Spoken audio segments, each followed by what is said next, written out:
There's no place like home. There's no place. Our house is a very, very, very fine house with 2 cats in the yard. Life used to be so hard. Now everything is easy 'cause of you.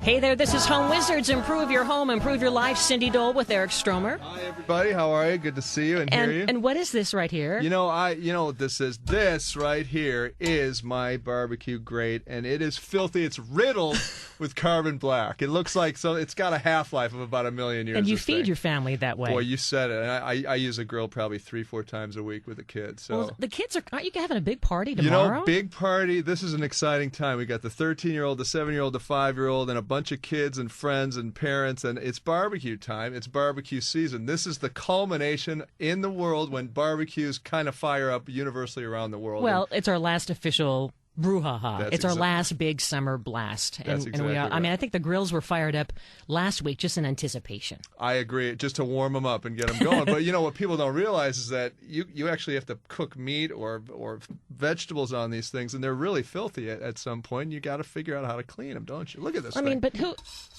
See that? That is Hold on. Don't do it too much because I'm starting to smell meat. This is making me hungry.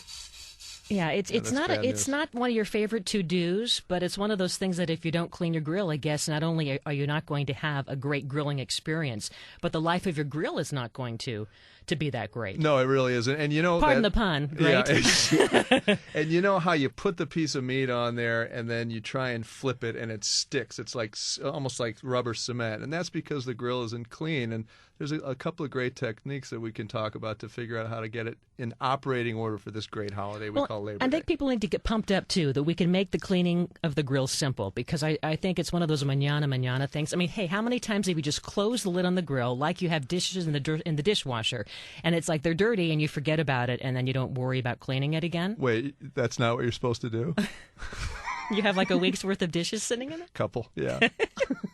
It's a great way to kind of cover a myriad of sins. The barbecue's over, you shut the door on it, and then you open it up again. And most people, I think, get to a point where they open it up and expect that you just turn it on and you're going to have a great cooking experience. But you're really not, unless you hear this sound, which is the sound of the wire brush. That's right. It's not the sound of Santa coming. No, it's the sound of grilling to come. That's right. Exactly. So, yeah, I got to tell you, I am so excited for this experience. But we're going to really get into some great tips on how to get this thing clean and ready to go on this great day. Well, you have the brush. That seems to be the wire brush is one of the things you have to have, I guess, right? Yeah, you can use a wire brush. You can use a natural bristle. You can also use anything like a nylon bristle as long as the grill grate is cool. But the best for the buck is definitely the wire bristle brush, yes. Mm-hmm. Yeah. And I also love to take these tines off, these grill grates, and you get them into a situation where you can put them in a nice cleaning tub, a shallow tub, if you will, fill it with water, throw a little degreaser in there, and I've got some secret recipes for that, and we'll talk about that as well. But and it's just that simple. And then a little bit of agitation, and before you know it, you got yourself a lovely, brand new grill grate that you can cook perfect meals every time. Well, I'm going to show you another little secret. Okay. Here's my weapon. Are you ready for this? No, don't do it. Yeah. Oh. What do you got? Tin foil. It's foil. It is. So basically, instead of, or, you can still go the wire brush route, but I discovered this technique, and you basically use the foil as your tool. Boy, that's a great idea. You know what I'm seeing happening? It's forming to the shape of the grill grate and taking off all that carbon. Right. And then you do this while the grill you pre-warm the grill. Right. And then you do this. Boy, right? that's a great idea. I've never thought and then of that. And then all the junk falls to the bottom. Right. And I love that you can do this while it's warm, and then it all comes off. But you can also do another technique. Are you ready for this? I am. You get even more foil. Yeah. So basically, you get a nice jumbo piece of foil. Yeah. And you put the shiny side up. Yeah. And you put the grate on top of the foil. Okay. And you're going to wrap it up like it's a nice little blanket. Well, it's like a baby in foil, isn't it? It's a baby in foil. Yeah. can't imagine. It's Christmas time. Anyway, but you can cheat and get as much foil as you need. But the bottom line is, you do this while again it's warm, and you've wrapped it up. Okay. Right. And then you're going to just let it sit there, and then in the fumes overnight, it's going to just kind of melt off all of that gunk. Isn't that a great idea? Yeah. Now a little more of an idea that we've kind of shared before when we talk about this stuff is you take that Grill Grate off. You put it in a nice shallow tub. You fill it with lukewarm water, and then you throw in what I like is just a great soapy water. Yeah. A little bit of warm water, that wire brush, you let it soak for a couple of minutes, and then you just gently agitate it, and within a couple of minutes all that old stuff comes off, and you are in a great position to do what? This is what we talked about. This is the key, to re-oil those grill grates, right? And what do you love? What's your secret? Well, before I get to the oil, I want to tell you one more thing about the foil. Sounds like foil. There's one more thing without even having to brush it all. Yeah. You use some ammonia. If you get some ammonia and you put that you use a paper towel and you put that all over these grates, and again, you wrap it all up. And then that trash bag that you have, you put these in the trash bag in the garage overnight, and then now all of that, the ammonia breaks it down. And then the following day, after 24 hours of it sitting in that, you put it on the warm grill again. You hose it off first. Yeah. Then you put it on the warm grill, and then you heat it off because you don't want to cook food on that residue, right? Now it's heated off, and then you're going to oil it for your next meal. But isn't that cool? You are essentially marinating. We're bathing ourselves in foil. But can I just say, you do have black all over your hands. I do. Oh my. Which is don't touch your face. You'll look I kind of do. A football player. That's great. So isn't that fun? Yeah, that's a great idea, and I would imagine that takes a little bit less elbow grease because it already soaks. It's like none. How about the total no elbow grease, the grass method? I found this one online. You just take your entire grate. It has to be at nighttime, right? And so you're going to do this like the night before you're going to grill. So if you're going to have a big party tomorrow, like you are, or Monday, tonight when it's like sunset and cool, take the grate off and just throw it on the grass. And then leave it overnight. It has to be, shady or dusk, because if it's hot, you'll have a nice grate print on your grass. Right. But then the dew in the morning kind of just dissolves the stuff. Interesting. So it's all the moisture from the grass that kind of comes. So there's up. more like lazy ways to do it without having to be, You mean my old without that caveman method of a wire brush? Although and a that solution. is classic. No, it really is. And basically, after you've rubbed it with the wire brush, you get to a point where you just let these things dry, and then you do have to figure out what to do to keep that a non-stick surface. So let me hear some of your techniques. What do you got? Well, because I know you got some up your sleeve. I definitely like the oils, just like you do. Yeah. This is after you've already cleaned your grate, and you should clean it at least once a week because we're doing a lot of grilling, right? Yeah. Absolutely. Once a week is the recommendation. I know people really don't ever do that. They just turn it on hoping that the heat will kind of dissipate all that old stuff that's stuck to the grate. But it is best and recommended that it's once a week. Yeah. So then it's going to be easier to clean if you oil it up. You lather it up. And so now, I've used olive oil in the past. Olive oil, grapeseed oil is cool. Right. My secret is popcorn oil. Really? I use butter-flavored Orville Redenbacher. Orville Redenbacher. And it actually becomes kind of a tasty glaze. And there's something about the thickness of that popcorn oil. I don't know. It seems to work as a great resistance to the stuff sticking. I would assume that it's got a high viscosity, right? So that it's going to be able to work better at a higher temperature and not burn. Probably. Right? That's what I would assume, yeah. So that's a great tip, isn't it? And they also want to oil the meats, which we're going to talk more about too, because if you oil your chicken and your steak and so forth, then not only is the grate oiled, right, as a preventative, but then the meat is lathered up and isn't going to stick as much, and so you're just continuing to prevent more labor down the road. I am starving. Starving from all this grill talk. This is so exciting. Can't believe it. So you are going to be doing some grilling tomorrow, right, Eric? I'm doing grilling. I got the kids, like I said, and we are so excited because, the Stromers usually have about 23 steaks and 15 hot dogs and some turkey dogs, and then there's some vegetarians in the family, and then you have the soy. You ever grill the soy products? Mm-mm. Like the soy dogs or any of those things? No. Is that tricky? It is a little. It's basically like you're grilling celery with some casing around it. I'm not a huge fan, but yeah. How do you get the nice seared look on that? It does kind of sear and char, but it just doesn't really. It doesn't answer the question. Where's the meat in the Stromer family? It's not so good for me. Well, when we come back, we're going to talk about how lemon is also another great thing that you can put on the grates. Right, great. You know, great. I'm going to keep saying it. No pun intended. And you know, we were talking last week about if you don't clean your grates, one more incentive is the wild animals that come out from the hillside. We had actually a bobcat sighting in Glendale. And, you know, bears can come and they'll be intrigued to check out your grill if you haven't cleaned it off. You know what I mean? So is this the reason my dog hovers around the grill pretty much all the time? Because it smells the meat left over, doesn't it? Well, hold that thought. When we come back, we're going to talk about some more of the special potions and lotions and things that we can do to keep the grill clean. You're listening to Home Wizard Cindy Dole with Eric Stromer. Come to think of it, my cat hangs out around the grill. All the animals are around my grill. It's Labor Time. We're having fun. You can do this with that grill. Don't you go away here on KFWB News Talk 980.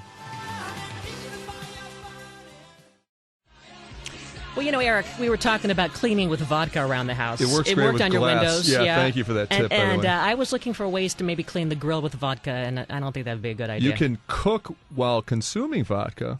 Always. Cleaning as well, I think. Always. Eric Stromer, Cindy Dole, you're listening to Home Wizards, Improve Your Home, Improve Your Life, and we've been talking about, getting the grill ready so we can have the grill of our dreams. That looks pretty darn good after it's been soaking a minute, doesn't it? It does. It really does. does. This is our grate from our home, and we just kind of wrapped it in foil. You know, and the technique is that you wrap it in foil, and then, well, before you wrap it in foil, that you might want to put some ammonia on it. Yep. With a paper towel, and then wrap it in foil, and then just after it's completely encased in this foil, you put in a trash bag overnight, and then it comes out I like clean it. I'm going to try this technique. You know, but just make sure you don't cook until the ammonia is hosed off, and then you put it, you know, warm up the grill so it's burned off, because you don't want ammonia tasting steaks. No, you don't. Yeah. And then once you get them clean, the grill grates, now it's time to oil them back up again. So you were talking about this popcorn oil, and I love that idea. That's great. I use that sometimes. You use olive oil? I've always used olive oil. Yeah, and then from there we get into, how do you get the meat on the grill where it gets nice and marinated and juicy, and you can kind of sear it first? Because that's always my problem with these different types of gas grills versus charcoal. So you have gas, right? I have gas. Well, well, I've taken some Beano, so I'm okay now. But, you know, I do. I have the gas grill, and it is convenient. But, boy, I'll tell you, I've had some of the best steaks of my life on traditional charcoal. Yeah. I really do love that. And there's some different techniques to cleaning charcoal versus cleaning gas grills. Right. You know, I think that some people feel that they can just forget the charcoal, let it go, you know. Right. And the gas grill, you know, it's pretty easy and simple to clean. You just take those grates out, like we said. Once you've done that, then you can use a shop vac and get all those additional crumbs that are at the bottom, almost like a toaster. You know, you're always going to have it is like the crispy bottom stuff on the bottom. And there's usually a tray that you can pull out that sometimes people put foil in to collect the grease, sometimes not. And then when you pull that out, you clean it. Again, soak that as well. And then the wire brush works wonders inside the grill with a little bit of cleaning solution. And, you know, in your case, I know you're talking about ammonia. I'm sure you can use that as well in a solution of water. Or just using, I like the idea of just rolling up the piece of foil into a ball. It is great. Yeah. And then that now becomes your steel brush. And it really it really does. It really does. And then you do this while the grate is slightly warm, on the grill. Lemon juice. We talked about some of the other solutions. We like to rotisserie a lot. Do you have a rotisserie chicken? You know, I at don't. Home? I don't have the rotisserie function. We have this long rotisserie pole that you put over the grill, and it becomes so gunky and just it's kind of just not convenient. You have to really awkwardly try to clean it, because it's a long, slender, heavy thing. And so, again, trying to heat it, use like anything else, using heat to your advantage to kind of melt down the stuff is always a good idea, But I'll tell you that. But the lemon juice works. If you put a little lemon juice on the rotisserie pole, but also on your infrared burners, that kind of, because of the alkaline in there, it kind of melts down and thins down. It breaks it down. Breaks it down. The chemical component, if you will. Yeah. Yeah, that's fantastic news. Yeah. So again, once we've gotten to the point where we've got the grates out, you've used either lemon juice or any other kind of cleaner, and you've really kind of vacuumed that grill out. You want to take a look at some of those burner areas and scrub those or agitate them with either the foil like you have or a wire brush, and then just get it to a point where it seems like it's nice and cleaned out and it's free of any kind of additional grease or other grime that could kind of unplug those gas jets. Now, I've used Pam before, spray Pam, as opposed to olive oil or the popcorn oil, too. Yep. And, especially if you're watching calories and fat, that's the same thing. You just want to coat the Something grates. to coat the grates, right. It's a preventive thing before you cook. I like that tip that we were talking about yesterday, where you take a paper towel and you fold it up in 4 sections, right? Kind of match the size of your brush that you clean the grill with, and then you saturate it with oil, whatever oil you're going to use, either your peanut or your olive or whatever we're using, and then you kind of go back and forth when the grill's hot. I like that one. And that really kind of saturates those tines. Not too much drips into the area where the flame is, because that can start to spark fire and get some hot flashes here and there. But that seemed like a great technique to oil the grates. Yeah.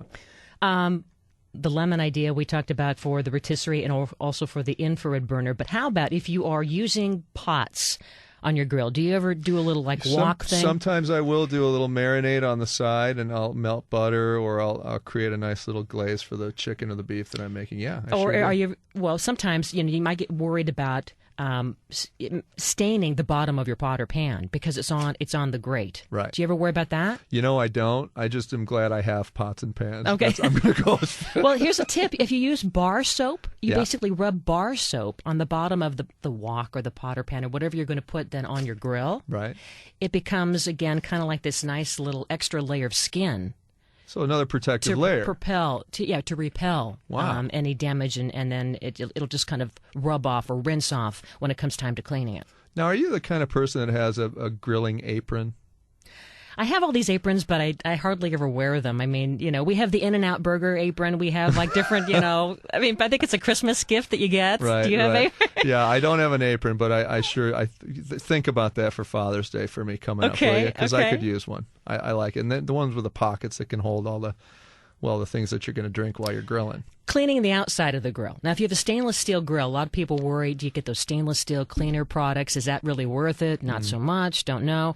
I think that if you just use a waterless hand cleaner, have you heard about these? You get it at the hardware store. No, I haven't. It's like this big tub of goo. Oh, the hand cleaner stuff that you hand get out cleaner. of the... Yeah. It's almost like goop. Yes. You know what I mean? Yeah. If you use that with a paper towel, oh my gosh, you check these videos online, it does wonders to clean the outside of your grill, whether it's a Weber grill or a stainless steel grill, and you use a paper towel, no water, right, and just use that to kind of buff it, if you will. And after all that cleanser has gone, then go back and just kind of dry it off, and it looks like brand new.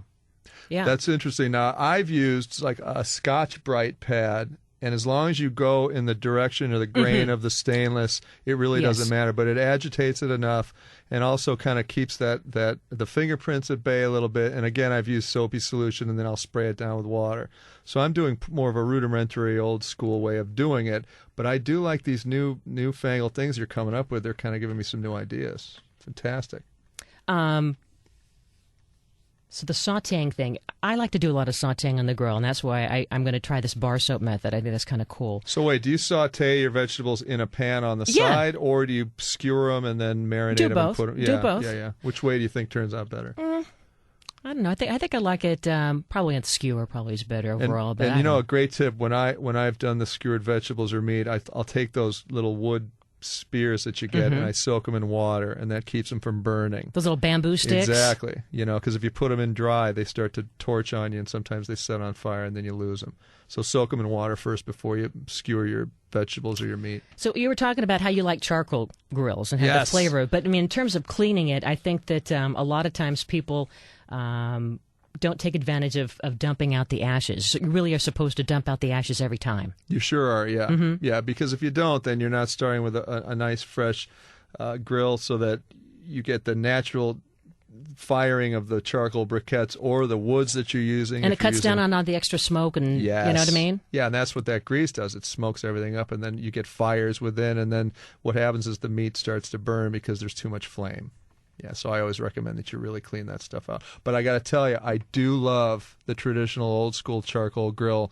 It's really it's convenient, it's inexpensive, and it does make a great product at the end of the day once you finish grilling. What do you think about grill covers? Is that going to help us? You like grill covers? You know, I do like grill covers because once you've spent all that time cleaning the exterior of the grill, it really it keeps it nice and pristine. And I have a big problem with sap and things dropping from trees and staining that stainless steel. So I really do think it helps. And you can just hose those off. And there's a common misconception with those covers that if you put them on, they're going to rust out the parts of the grill, but that actually is not true. Now, you were saying that the kids have been inside the house quite a bit this past week because it was about 300 degrees out and then in you're the fighting valley. algae bloom in the pool.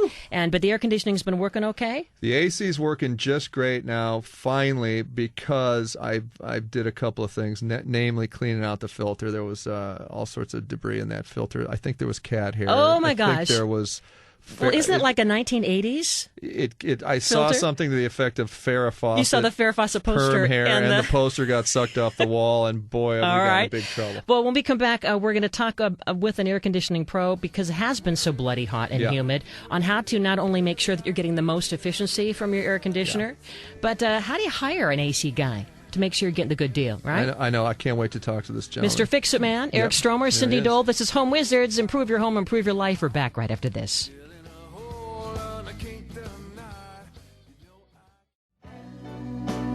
Well, hi there.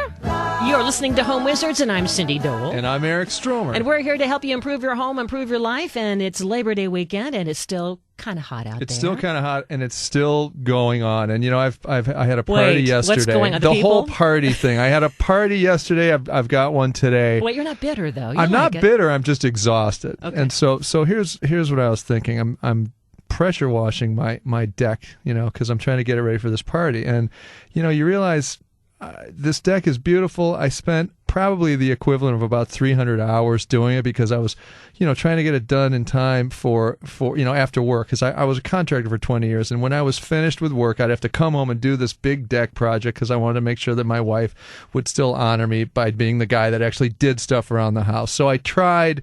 It got to a point where ultimately the neighbors were just kind of feeling sorry for me, at the same time looking at me going, please stop with the saws. It's now 9 o'clock. It's still not done. Eric, we hate you. Please make it end. So to your face, they're pretending everything's great, but they're... That's right. But yeah, they're grimacing, and they offered me beverages at first, and by the end of this process, they were kind of turning their lights out and just gruffing and turning their heads and walking away. But the deck is finished. It's pressure washed. It is Labor Day, and now it's beautiful. See, we've pressure washed our pool deck before, and you know, you have to be kind of tricky because we've had flakes of paint peel off. Right? You know, and for folks out there that don't know the pressure wash idea, it's essentially this machine that you can rent from a big box store, and there are different tips you can put on it to create different pressures. Like imagine a car wash, right? Mm-hmm. This mist comes out on the surface that you're cleaning. If it's too intense, it'll literally, like in your experience, it'll rip the paint off the deck.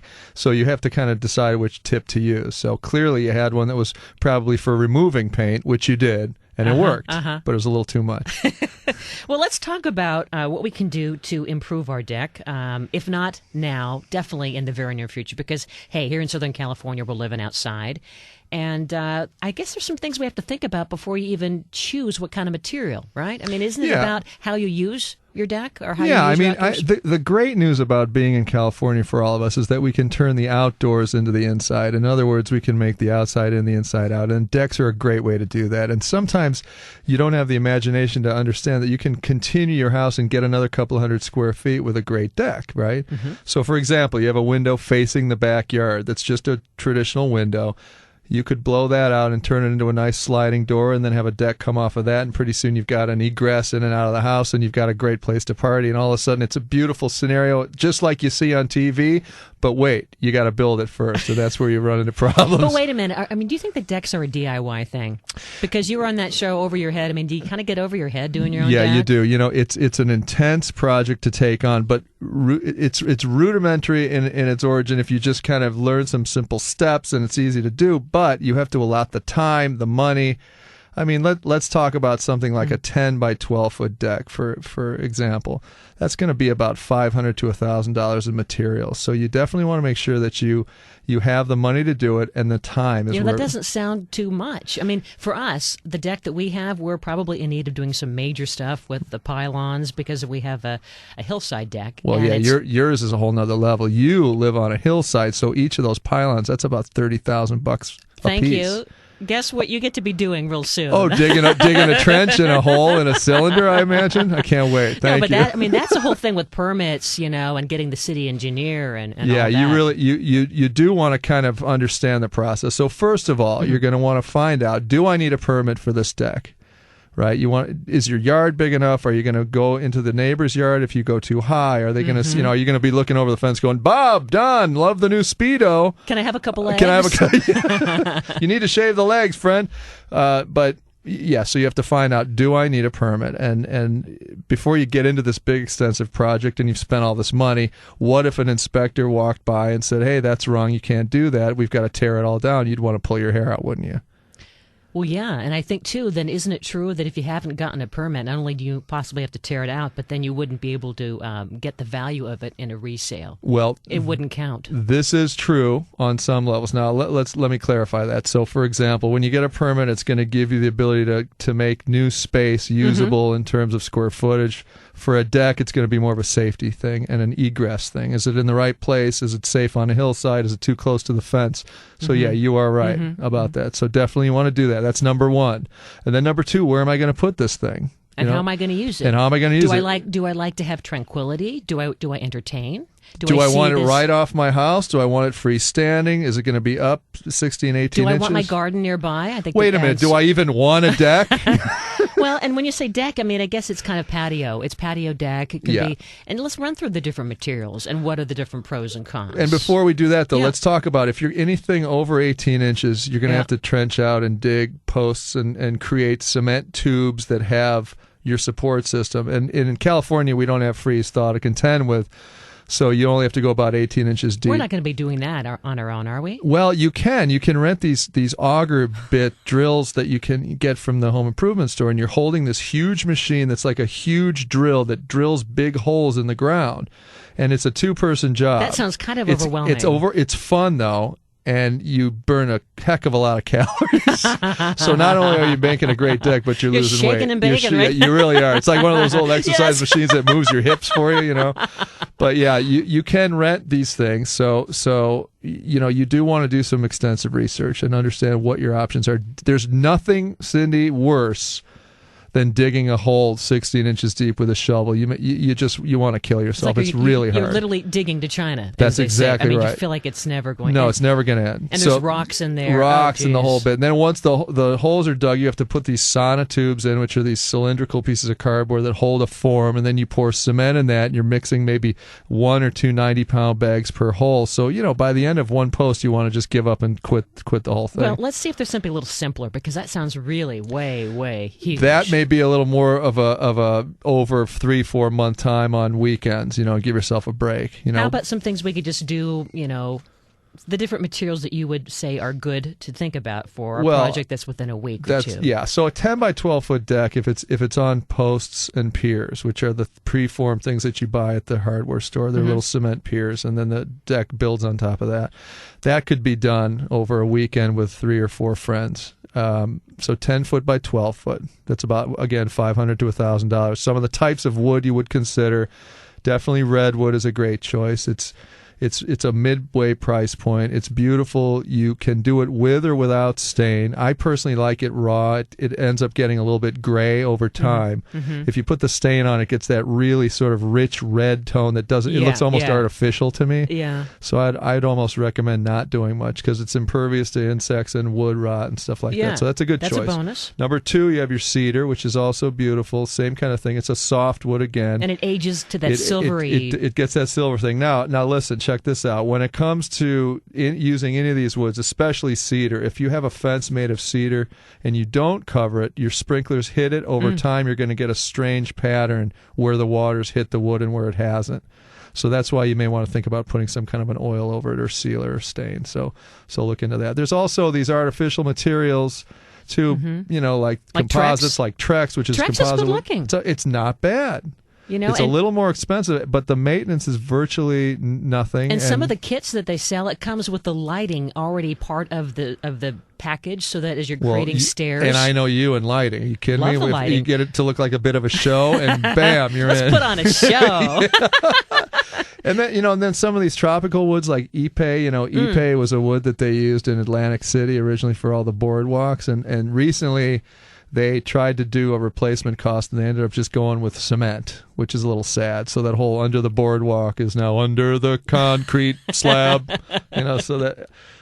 so you got the Ipe, which is tropical hardwood, and then and some other great products out there. But then your price point goes much higher, and you have to contend with a different budget from what we're talking about, between $500 and $1,000. You're going to get up into the $2,500 to $3,000 range. Well, there's other methods. There's like brick, and there's aluminum, and the list goes on. But when we come back, aluminum, yeah, I don't know. Let's talk about that. I know. I'm not sure about it. It's like a bleacher. And you also have to get your dream deck vision going. You have to think, what do you want it to feel like? And that takes you back to, again, do you want it to be Tuscan? Do you want it to be like that great contemporary hotel that you visited, a spa? Yes, right? Exactly. So we'll walk you through and have some more project ideas, and maybe you might even have to hire it done. But either way, we're going to have a great deck. Absolutely. We are. That's what we're here for. All right, don't be afraid, everybody. We'll get through this. Eric Stromer, Cindy Dole, Home Wizards here, a special edition on this Sunday, Labor Day weekend. We'll be back in just a bit here on KFWB News Talk 980. Like a ton of bricks. Oh, I'm coming in to get you. Doing what I have to. There's no stop.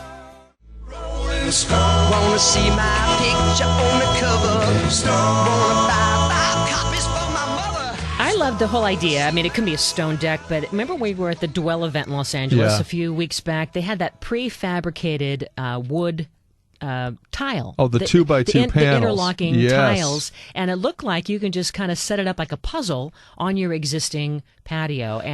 But there's probably more to it, isn't there? Well, you can lay it out on a flat level surface, but you can also treat it the same as a decking material. You just have to create the frame, the simple frame structure that you use before you put your 2x6s on top of a traditional deck structure. So, yeah, it's a great option because you don't have to be locked into that traditional, I've got straight, cedar or redwood boards. This is my deck.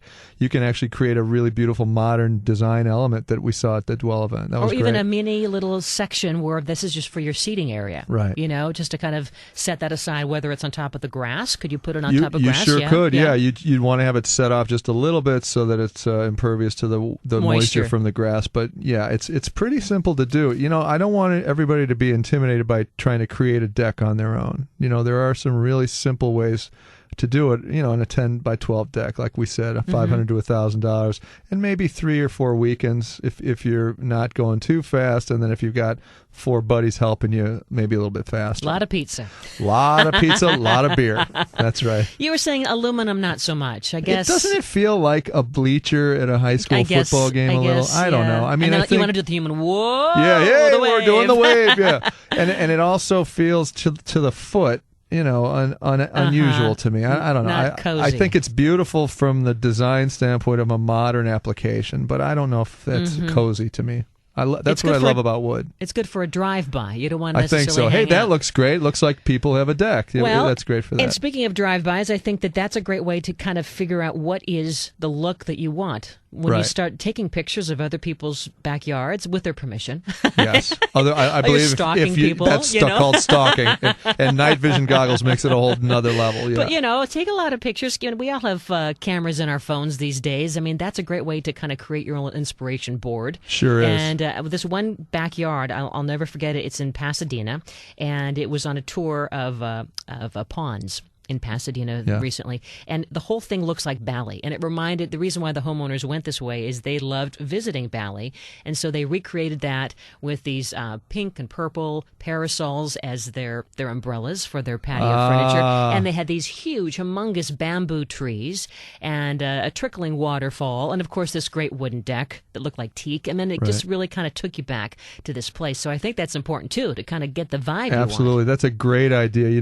Clients always ask me, well, what should I do? What do you think? What's the design style? And I say, like you said, take your phone out, your smartphone or a camera, and go to the neighbor who you admire and the house that you think is beautiful, and take a picture, and then use that as a place to start your inspiration. Tear sheets are always a great idea. Pull stuff out of magazines. And ask them who was their contractor, Who was your contractor? Did you case. like them? Do you still speak to them? That's always a good sign, yeah. Well, so you've seen a lot of bad decks, haven't you? I've seen a lot of bad ones, yeah. Yeah, and what makes a bad deck is preparation and foundation. So if you don't... Like they're wobbly or they're wobbly, they're not square. This is critical and key, and they're unlevel, and it feels strange. Remember the old Batman TV series where everything's kind of on an angle? If it's not flat and square, it's going to feel like that. So you want to make sure that that's done right. So let me just take you through quickly. It's very, very simple. So you're going to buy your wood, 2x6s. You think that's redwood? Wood is simple. That's better. I think than for brick? a first choice, yeah. Brick's a whole different world. Let's stick in the wood world right now, just because I think it's going to be easier for first timers to do, and I want to get everybody through this process together. Okay, we're hand holding you here. Okay, that's what we're doing. So it's 2x6s, maybe in redwood, and then you're going to get 2x8 or 2x12 for the frame. So you're creating basically a 10x12 box.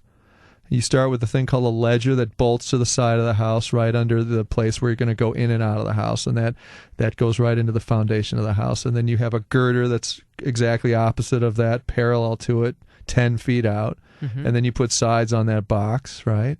And you're going to do posts, in our case, and piers that you're going to get at the local lumber yard, and you're going to get 6 or 8 of them. And you're going to be going there multiple times. Because just be prepared to drive back and forth and have them on speed dial as you go through the process. And you put these out in an even manner so that they're going to, maybe 3 in the front, 3 in the middle, and then your ledger will take care of the stuff on the house where it'll attach. And then you build that box on top of those posts, and then you lay out your decking. And I know it sounds like I'm simplifying it, but it really is basically that way. If you go online and look at some great resources, we have it, on our website, www.yourhomewizards.com, and you'll be able to find great information on decks there as well. And don't be afraid. This is something that you can easily get through with a little research beforehand.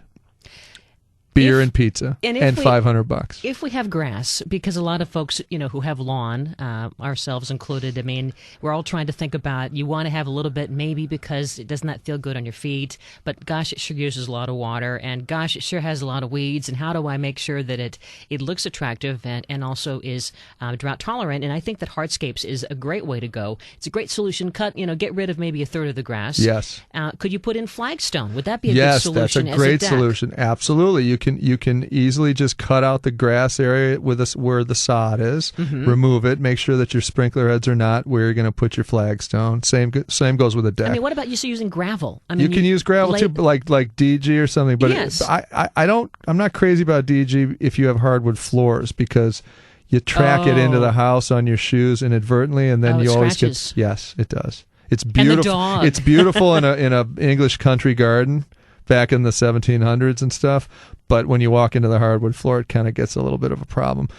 But if you are the kind of people that take your shoes off, which the Stromers clearly aren't, and it gets it gets into your toes, and then you probably bring it into the sheets, and it's everywhere. But you've done microdermabrasion on your body as you're sleeping. Polished feet. Yeah, that's right.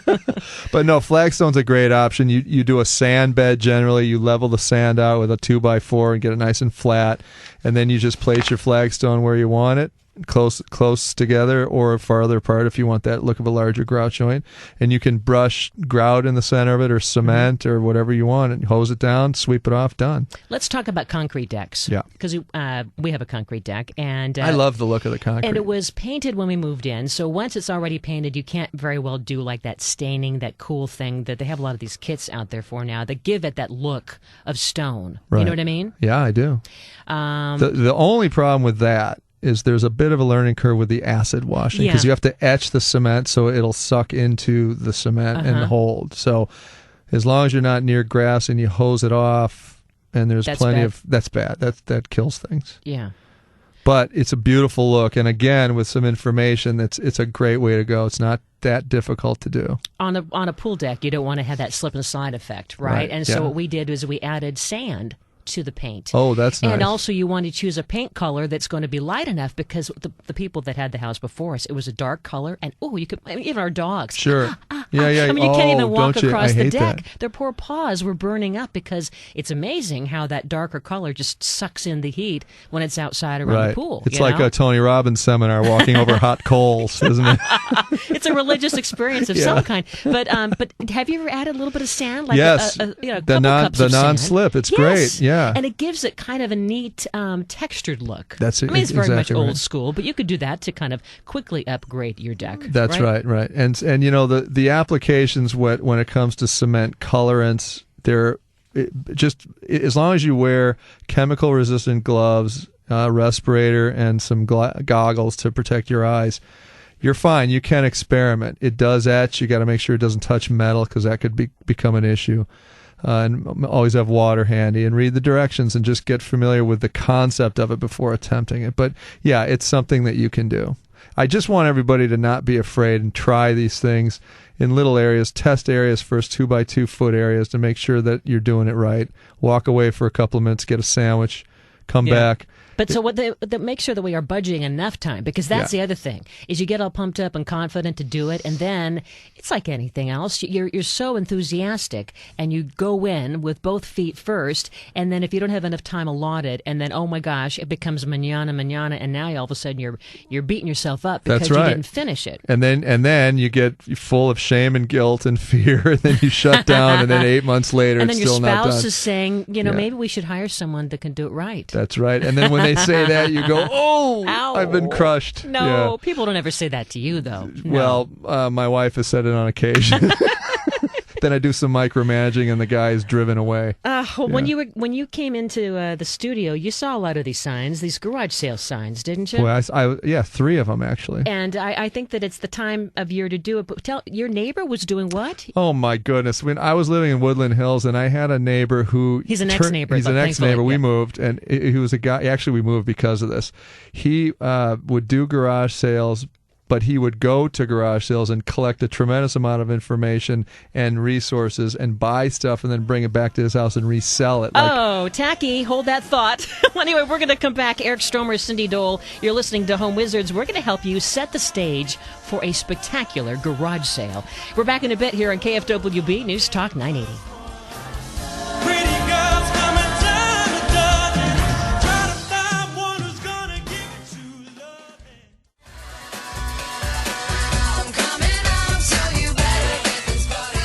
So this guy, my neighbor, who made me move from Woodland Hills, California, a couple of years ago, was using his home as a business. He would go to garage sales, and then he'd buy stuff, and then he'd bring it back, put it on his lawn, and resell it and reprice it. So every weekend, Saturday and Sunday, I'd have a garage sale in this neighborhood. And it got to a point Well, where... wait a minute. That's illegal in some cities. There's a limit to how many you can have. Not only is it illegal, it just makes for, the neighborhood becomes like a zoo, right? Yeah. Every single weekend. So finally we ended up just moving, and it was a point where, I confronted him, you can't do this. Oh, yes, I can. Oh, no, you can't.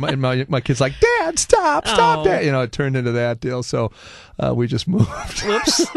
Hey, I'm Cindy Dole, Eric Stromer. You're listening to Home Wizards, a special Sunday edition, because we have things we want to tell you.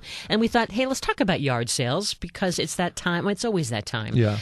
But I think that once you can get through the psychological part of parting with things, which you've seen a lot of, right? Yeah, I did this show called Clean Sweep, and it was all about, this idea of hoarding and not wanting to get rid of things from the emotional component of garage selling, which is interesting because, that's a whole show unto itself, which we won't go down that road now. But, really, that's one of the key reasons why I think people will not part with stuff, because there's attachment to it emotionally, right? And I think that there's different levels of us. We all feel attached, but that when you talk about hoarding, that's like really at the end of the road. But I mean, I think that the separation anxiety is something that we can all feel. I mean, I have to admit, I have it. I do have too. separation anxiety Sentimental with things. I mean, it's in our garage. My husband collects T-shirts. I mean, that was from that concert from back in 19. Fog hat. You can't get rid of my fog hat T-shirt. Comic books. The list goes on and on. So you have to make sure if you are going to have a garage sale that if you are in a relationship, you aren't selling the other person's stuff No, that's without a good approval. point. Actually, my brother sold all the contents of my room growing up Oh, in no. a garage sale at Oh, my parents' no. house. Oh, no. I Bad news. I won't forgive him. Yeah. But I have become a ninja when it comes to getting rid of and slashing and burning the toys. You know, I've got these 3 kids under 13. I have no problem just putting the toys in the truck and driving away to toy heaven. Toyland. Yeah. Well, we had a garage sale when I was living in Michigan before I moved back here, and it was so fun because it came like just this huge fire sale. I mean, people were just going nuts. We were pricing things lower and lower and lower, and Yeah. I probably was giving things away too cheap. Did you ever come to a point where you said everything must go? Well, you know what? And in fact, we're going to get to that. They say it's a good idea to have some things, a little section for things that you're giving away, Oh, the free great, area. yeah. But I couldn't get over it. Since I was about to move, I was going to have to put my car up for sale. But I didn't have to because the people at the yard sale like, excuse me, we love all that, but is that car also available? I said, sure. You sold a I car? sold it. How That's much like- you get for it? I can't remember now. You sold a car at a garage sale? I don't think you're few you're $1,000s. amazing. I mean, I wasn't even trying. It was just sitting there, and they figured. I mean, you have to be careful. If things Right. aren't glued down, they want everything. You know. Yeah, But- I had a couple who they were doing the garage sale on our show, Clean Sweep, and a couple of people wandered into their bedroom and started just milling about in their bedroom. bedroom. Because there were no boundaries. So they were like, "So, is that a bedside table for sale?" And he was How'd like, they get into the house? They just wandered in. If you don't put clear-cut boundaries, as you know, you know they just start going in and looking. have to have police tape, That's right. across the sides.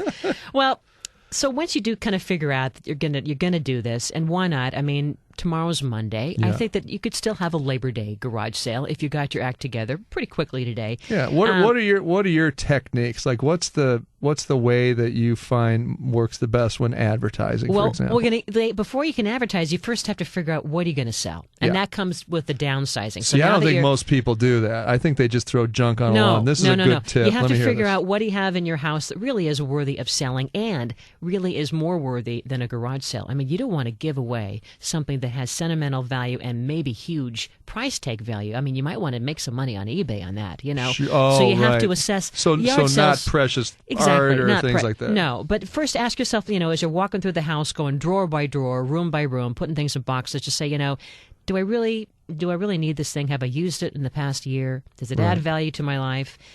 Is it broken? Why haven't I fixed it? And after you go through all those things, don't think about what you're going to charge yet, because then that's going to set you back. But just put all those things in that box, and now you have the fixins, the makings of what you're going to, all these boxes of what are going to go for your yard sale. You know where I get caught? I get caught on, I paid No, $35 for I this. know. I can't believe it's a nickel that It's I have you to and that sell Midwest this. value. Yep. I know. I get you. But first, you want to first think what's going to sell well. Right. This isn't about becoming a millionaire for a yard sale. This is about having some fun, making a few bucks, and getting rid of some things that become someone else's treasure. But children's clothing, huge deal. Huge. Power and hand tools, great. Sporting and exercise equipment, usually we all have it. And maybe it's becoming, it's for your laundry. You mean like my dry cleaning Your dry holder? cleaning holder. Yeah. Exactly. Electrical goods, Yeah. toys. Right. Kitchenware, empty bottles, furniture, the small ones, and books, especially kids' books, and costume jewelry is always hot. Oh, that's good, All yeah. those kind of things. But what shouldn't you think about selling? Forget about the really nice antiques. I mean, why not again? If not eBay, take an ad out somewhere, Craigslist, and you're going to get a better price. You're going to feel Tell me better. again that great place you always talk about. Is it Butter?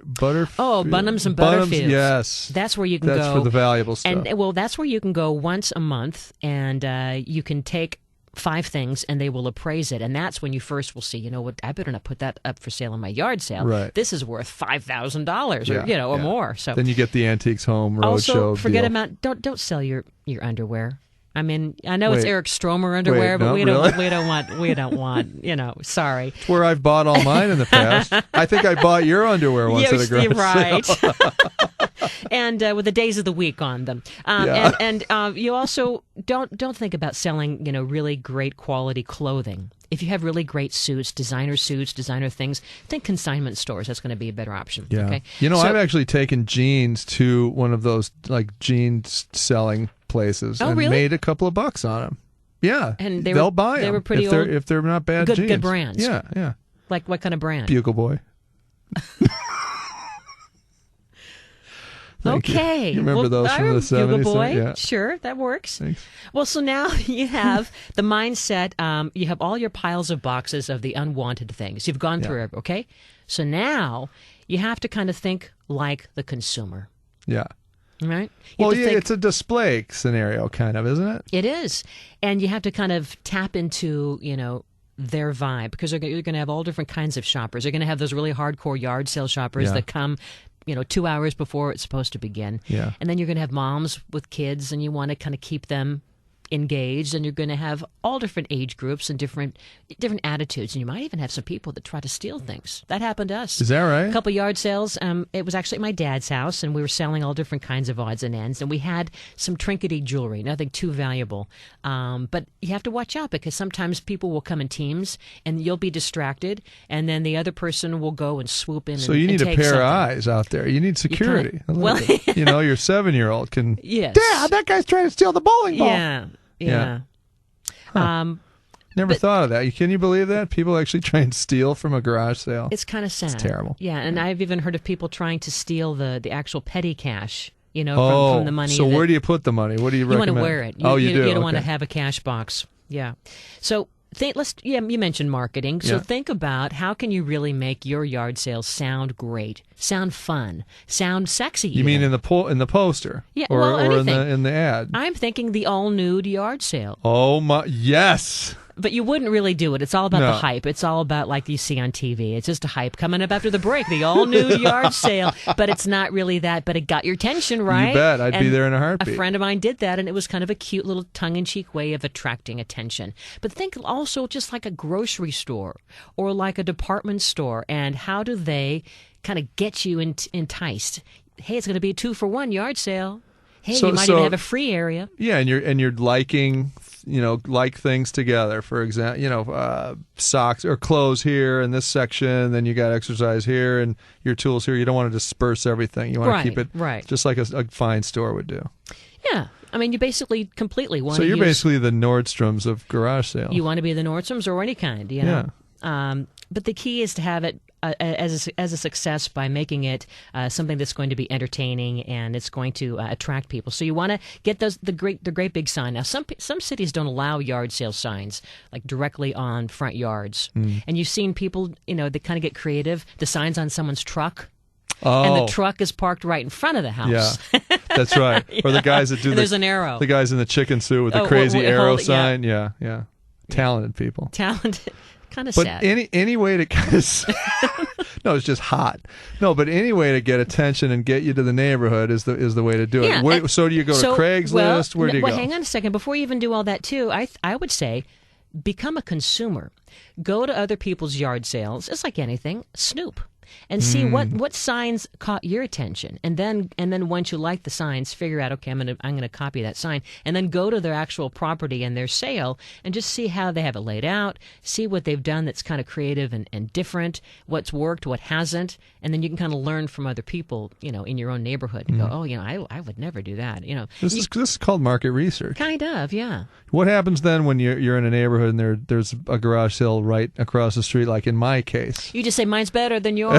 Get a louder bullhorn. Well, hey, to that point, I mean, why not make it better than someone else's? You want to maybe have some snacks, maybe have coffee or iced tea or water on a hot day or something like So that. giveaways. Yeah. Oh, that's not a bad idea. All right. Yeah. Make it enticing. I've made $350-$400 at one of these things before.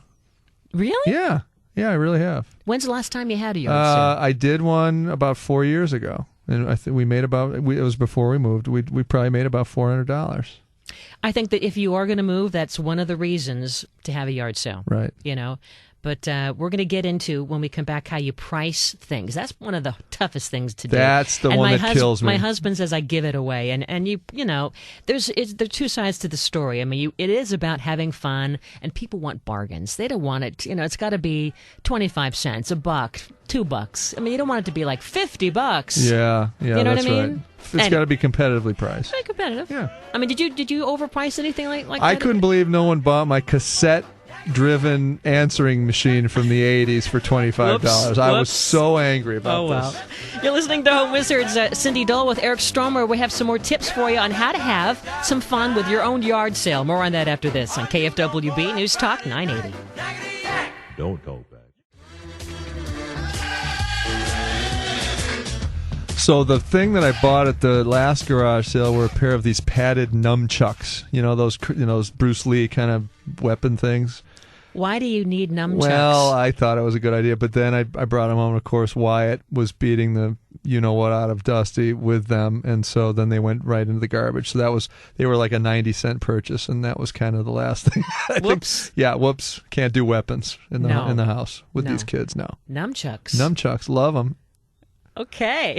But unfortunately they became weapons of destruction. Well, you, like me, are learning the other side of Eric That's Stromer. the and I'm downside. Cindy Dole, and this is Home Wizards, where we love to help you improve your home and improve your life, minus the nunchucks. That's right. We're talking about yard sales because it's always a good time, I think, to just kind of get rid of stuff that you haven't worn, you haven't used, that's just kind of taking up space. But why not have a sense of community, with your neighbors, and have a fun event where people come over and get things for a bargain and you make a few bucks. That's exactly right. Yeah. It could be a little bit of a block party. It's a total block party. So, speaking of a block party, before you do have your sale, you want to make sure that the homeowners association approves. That there aren't some rules. Yeah, I good know. idea. Oh, that sometimes that can become a pain, but it's a Well, good it's the idea. same thing with the permit and the decking and all Yeah. that stuff. You want to know where you stand you might before need you to have set everything up. And certain cities have certain rules, like you can't have more than one per year or two per year. And you do, drive through town and you'll see people, they're having a yard sale again. Yeah, well, Jeez. like my neighbors. Like your neighbor. Yeah.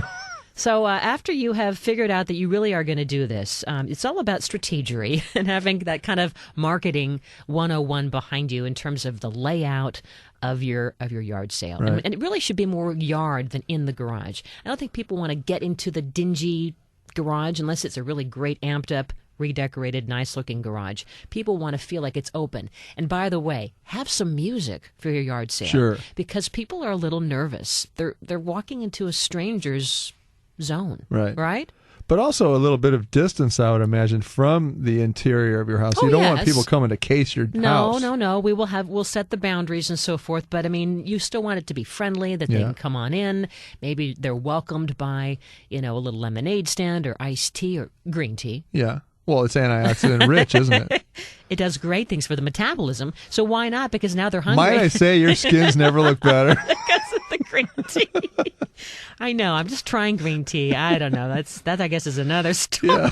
But as you are kind of visualizing the day of your event, go outside and look how you could create your own little Nordstrom's, your own little Ralph's grocery store, because these people know what they're doing. Right. They always have the milk back at the back of the store. Gotta And get you through so the they've store, gotta don't get you they? through, and so put the most valuable things, the choice items, closest to the back. Yeah. Can And I just tell you one little pet peeve of mine? Please. You know when you walk into some of these large pharmacies and they've got the aisles angled in such a way that you can't really go anywhere until you go where they exactly want you to go. I don't like that. You feel like you're being I'm manipulated. not going to make my garage sale like that. I'm going to make it so they can go where they want to go when they want to go there.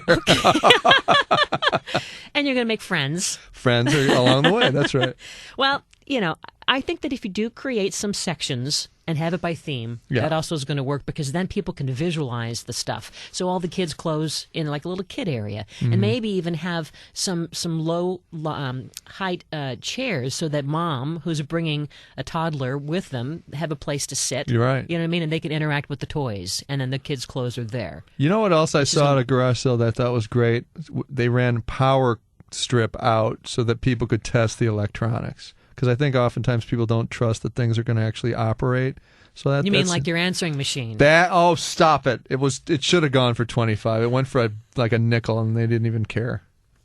It's enough about and they did buy it? They did buy They it. did buy it. Okay. Well, so now that you've figured out that you want to have, okay, let's say you have patio furniture. A lot of times people will say, I'm going to try to sell my patio furniture, the stuff that I've used through Labor Day weekend, and I want to get rid of it and get some new stuff for next year. Right. But make it do some set dressing. Make it look like it's someone's patio. Put a little table there, maybe even put some shelves and a couple of glasses so it looks like you're entertaining, and people will go, wow, I can see myself using all that. Sure. Yeah. It's all about display, isn't it?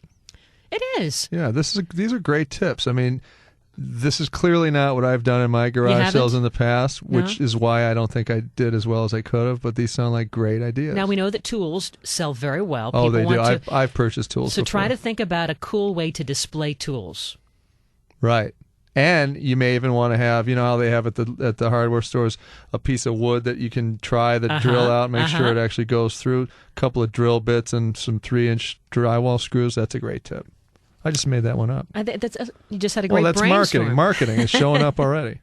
A lot of times men, they're a different kind of yard sale shopper, right?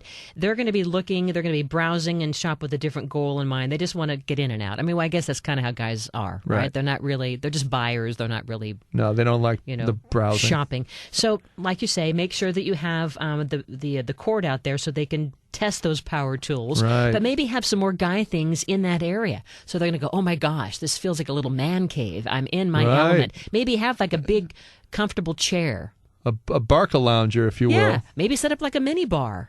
But then wait a minute. I don't know if I want this guy too comfortable unless he's It's never buying. Unless you don't touch unless you Okay, buy. you charge I him. gotta say. You charge him per like 10 minutes or Right. something. But I do think the idea of then being really creative with the pricing, such as like buy one get one free, and I like the idea of having the blue light special, where the next person who buys a particular item, then they can get an extra 25% discount. Just kind of create these fun like game incentives and have the free zone, have an area, have a table where you know that they're magazines, no one's going to buy anyway, but you're going to get rid of them. That's Sure. the bonus. Right. And to that point, as you are finally getting to your sale day, the things that aren't purchased, don't bring them back in the house. Leave Good. them there. That's a great tip. Leave them Yeah. there. You can put an ad on Craigslist and tell people it's for free.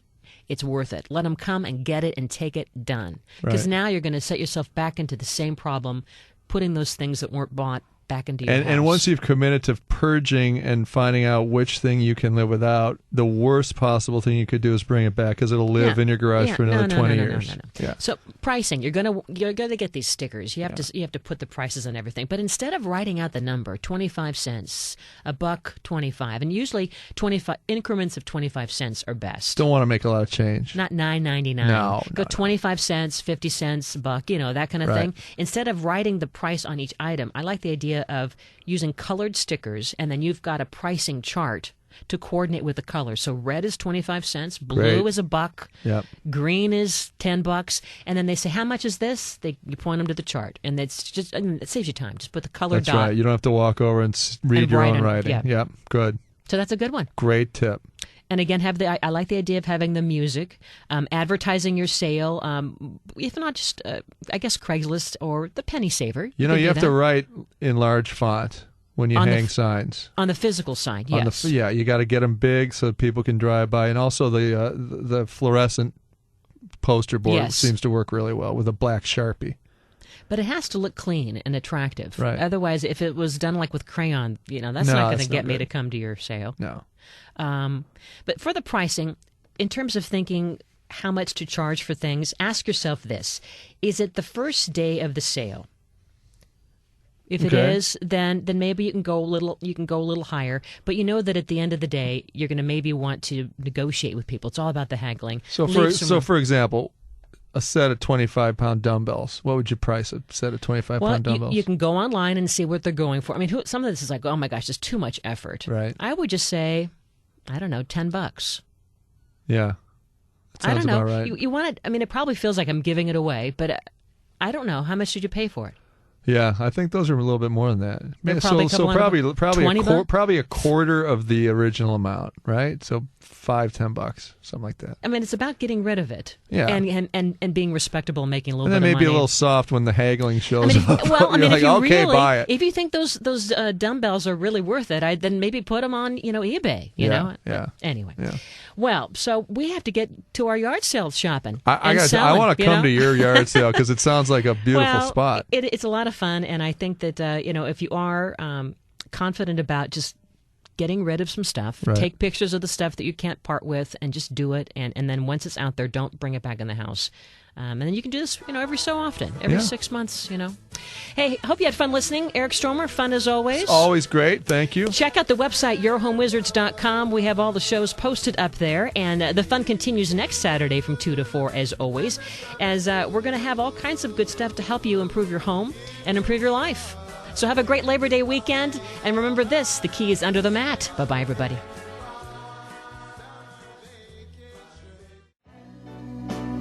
Well, hi there. This is Home Wizards, and I'm Cindy Dole. And I'm Eric Stromer. We like to help you improve your home, improve your life, and, well, it is back to school week, isn't it? It is. And can I just tell you, my beautiful little daughter, Willow, has this budgeting art career in her midst. She's amazing, this person. She draws all the time. She posts pictures up. We've got 50 things on the refrigerator, 35 things on the kitchen wall.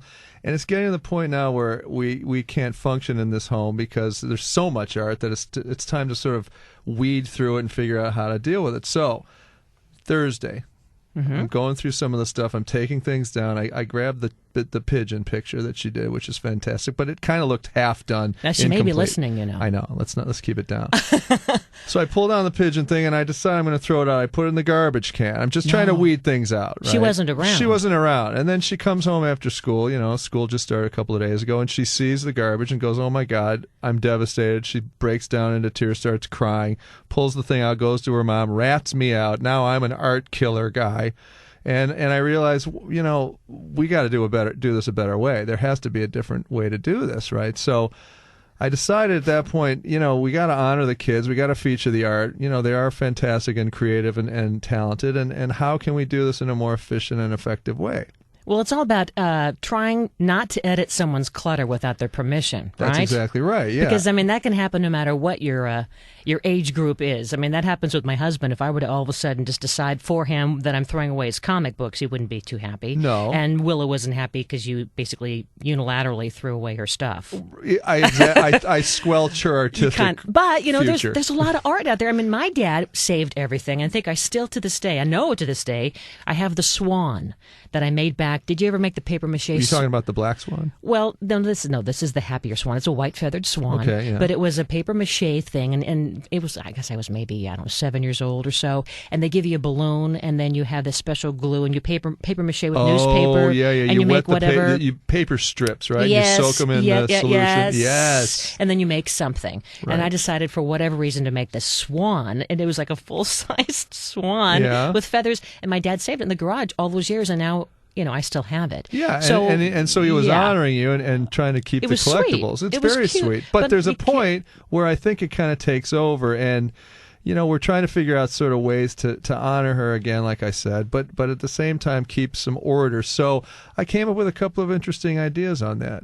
But are you going to first make it a joint decision? Is that the idea? Yeah, Or how do you approach it so Willow's feelings okay, so aren't hurt? here's the psychology. Okay, we love this girl. She's great at art.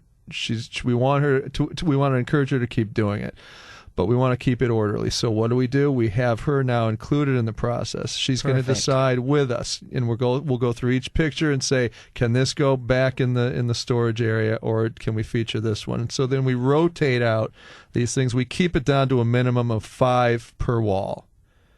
Because like in a gallery, you don't see 65,000 things up on a wall. You don't notice them unless they're featured individually. So now you're helping her make decisions. Exactly. And then select what she honors and wants to display. Right. But then we can rotate them out as we go.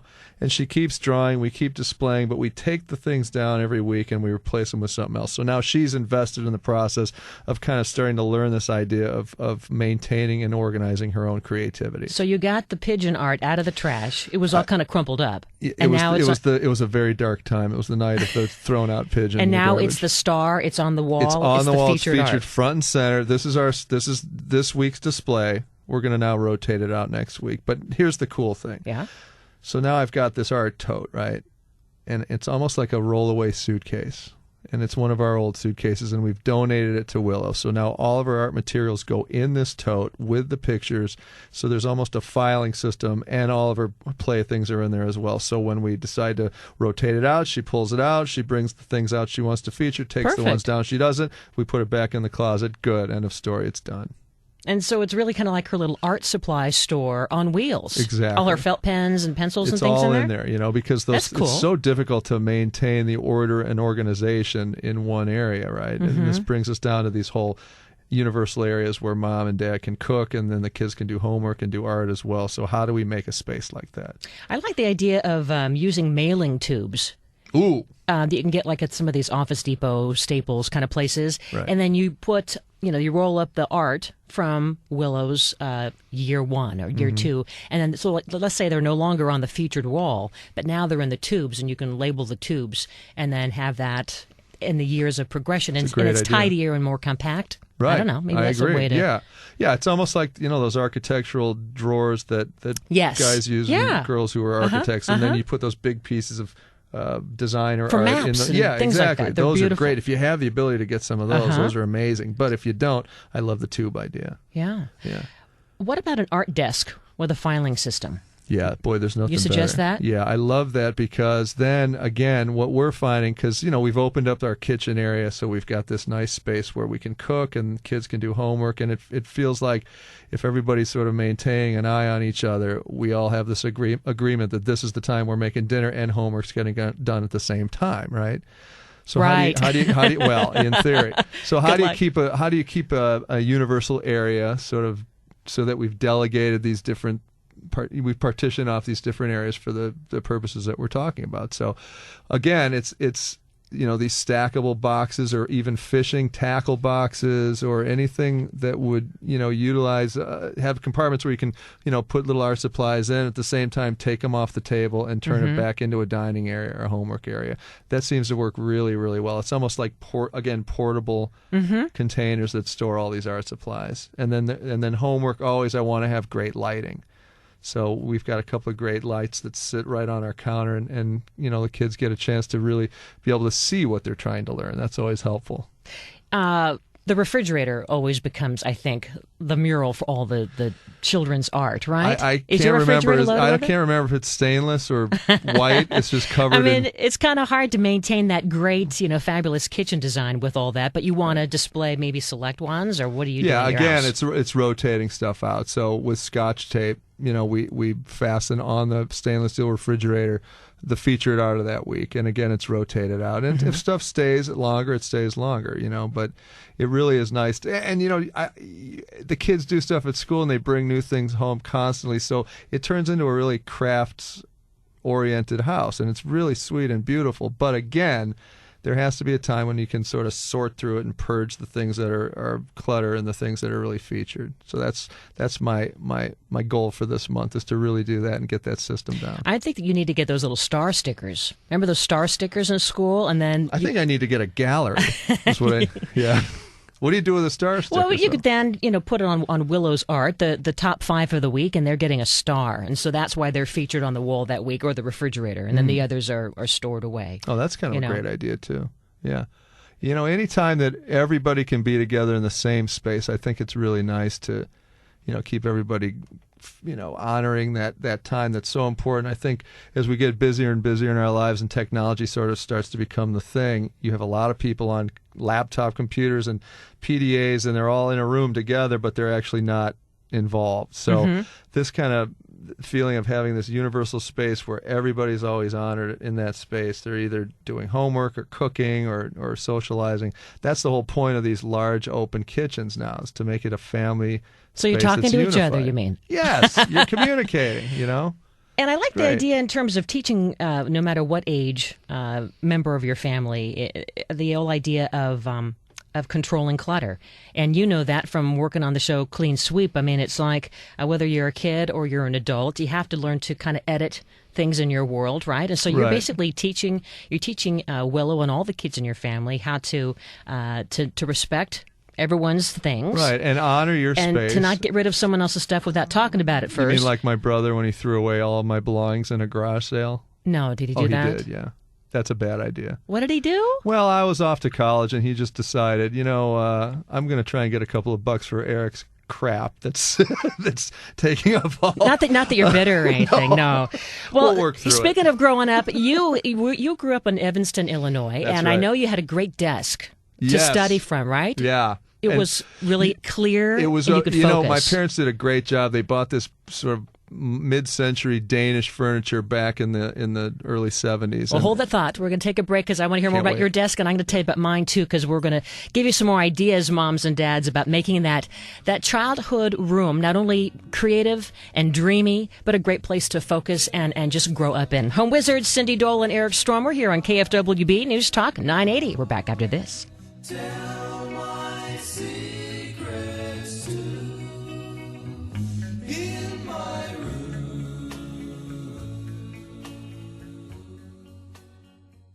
I don't want to go to school Just to learn to be a parrot. just to learn to be a parrot. And recite a silly So I'm 13 years old. I'm in Evanston, Illinois, and I'm a little unruly, like my teenage son Wyatt is. And my parents realized I need some structure. So instead of trying to do the homework on the bed, listening to Zeppelin, which didn't really do so well for me, they said, why don't we get you a real desk? So that was my first desk. It was mid-century Danish modern furniture that had the ability to fold up, and, all that desk stuff would be away Nice. with a door, right? And then it would fold down, and that's your desktop.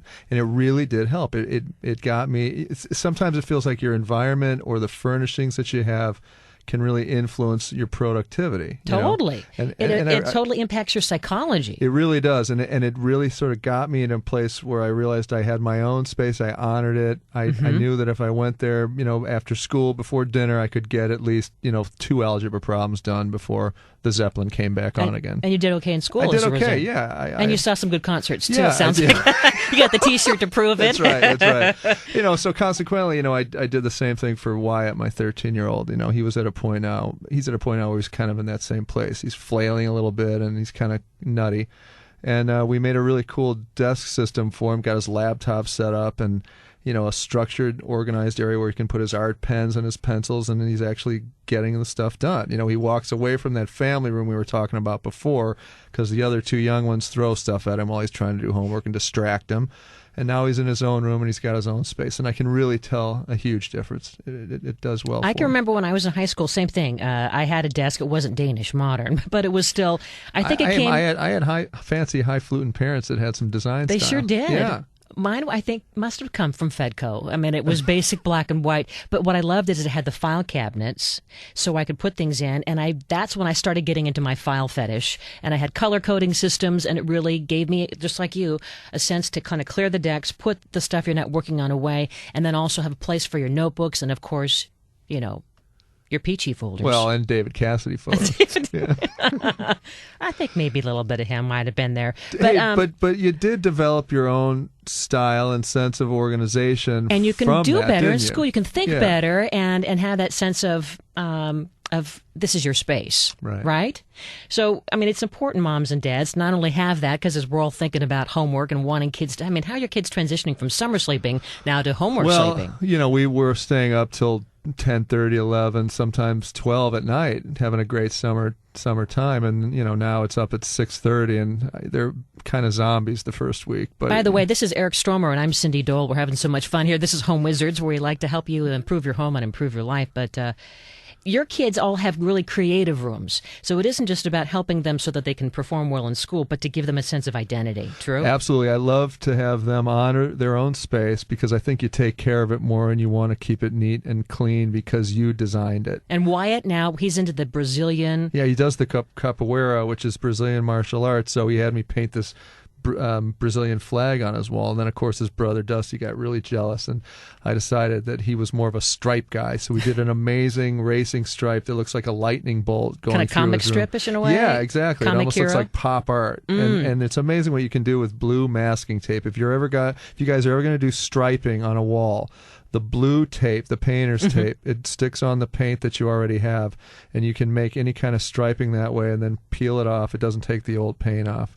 And it's beautiful what you can do. I've seen it done even for, older kids, like adult kids. A beautiful technique using that same painter's tape and making it like a pinstripe men's jacket effect Wow. on the wall Oh, with beautiful. grays and blacks, Yeah. kind of cool. And then Willow has the princess room, doesn't she? She really does. I painted hearts. Of course I did. I mean, it's really cute. She loves it. It's a pink room. Boy, I'll tell you, this pink is something else with the girls, isn't it? They just love it. Well, my iPhone is pink. I mean, you never get Well, and my toenail polish is pink. Well, I believe it's called Come Here, Cabana Boy, isn't it? It is. You never get tired of pink when you're a girl, right? Yeah, but it's incredible. You can just, for the folks at home, if you're going to do some sort of a thing where you want to honor your kid's space, it's pretty simple. You can get away with just doing one wall. Let's if it talk comes about to that. paint. Yeah. I mean, that could be done this weekend. You could do that in a day. I mean, you go So to... include them in the process. Go to the paint store with them. Go to the right? paint store, grab your color that you want to stripe, bring it back home, do the blue painter's tape. Like a roll of that stuff's probably about $5 to $7, and one big roll will get you through a whole room if you're going to do a big broad stripe all the way through. And just use your creativity and your imagination and put the tape on the wall in a linear manner, almost like a lightning bolt, and have the lines parallel, and then have it go completely around the room and paint a nice red or whatever you like. And let it dry, pull that tape off, and you got yourself an instant stripe. It's really fun. So now that they have their creative look, what are some ideas that you have in terms of creating that desk space? I mean, what if Wyatt or Dusty or Willow want to have the desk that your mom and dad bought for you, but you're on a budget, you want to just build it? Sure. What about using the door? You know right? what? That's a great question, because you can do a great desk for just a few dollars. It's a hollow core door at any big box hardware store, and they're maybe $30 at the most.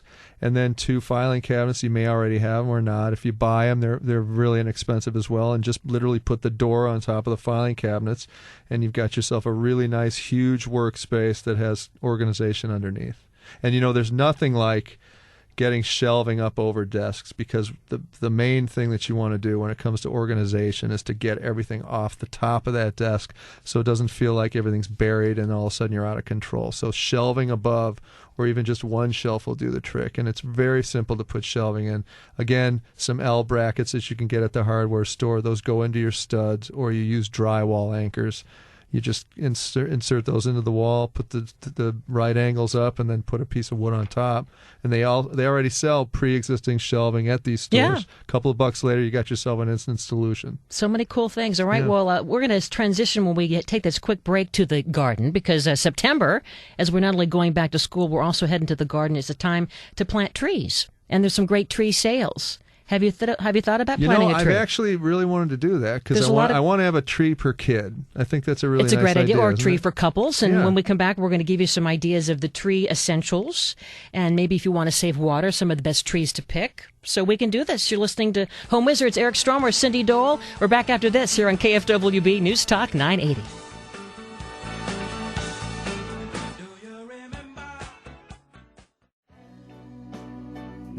Well, hi there. Good afternoon. This is Home Wizards. Improve your home, improve your life. Cindy Dole. Hey, I'm Eric Stromer. Hi, everybody. And, we are in the middle of this kitchen project that is unfolding before your eyes. We have a special splash page. You can go check it out. Just go to CindyKitchenProject.com. But here we are. The guys are working on removing the sink in the laundry room. And I thought that I smelled rats. You know that smell? It's the musty, kind of sweet smell of dead things. Sweet? It is, right? It has a little... Ew, yeah, it's no. it's soury. Like sweet and dried sour. fruit almost. Terrible stuff. Yeah. And anyway, so the guys come back to me. I'm working in the office, and they say, guess what? You were right. A family of maybe 5 or 6 dead rats underneath the flooring, beneath the laundry sink, all there. And one of them was recently... I guess Elected deceased. Miss Rat America. And so I thought we would talk about, what do you do about rats? I mean, you've seen a lot of rats in your career Yes. as a contractor and in your home. Yes. And what's happened? Well, here's what happened for me. One fine Christmas, the Stromers were inundated with some rats. I heard first this tiny little bell ringing, ding, ding, ding, ding, ding, right by our bedroom where my daughter plays, right?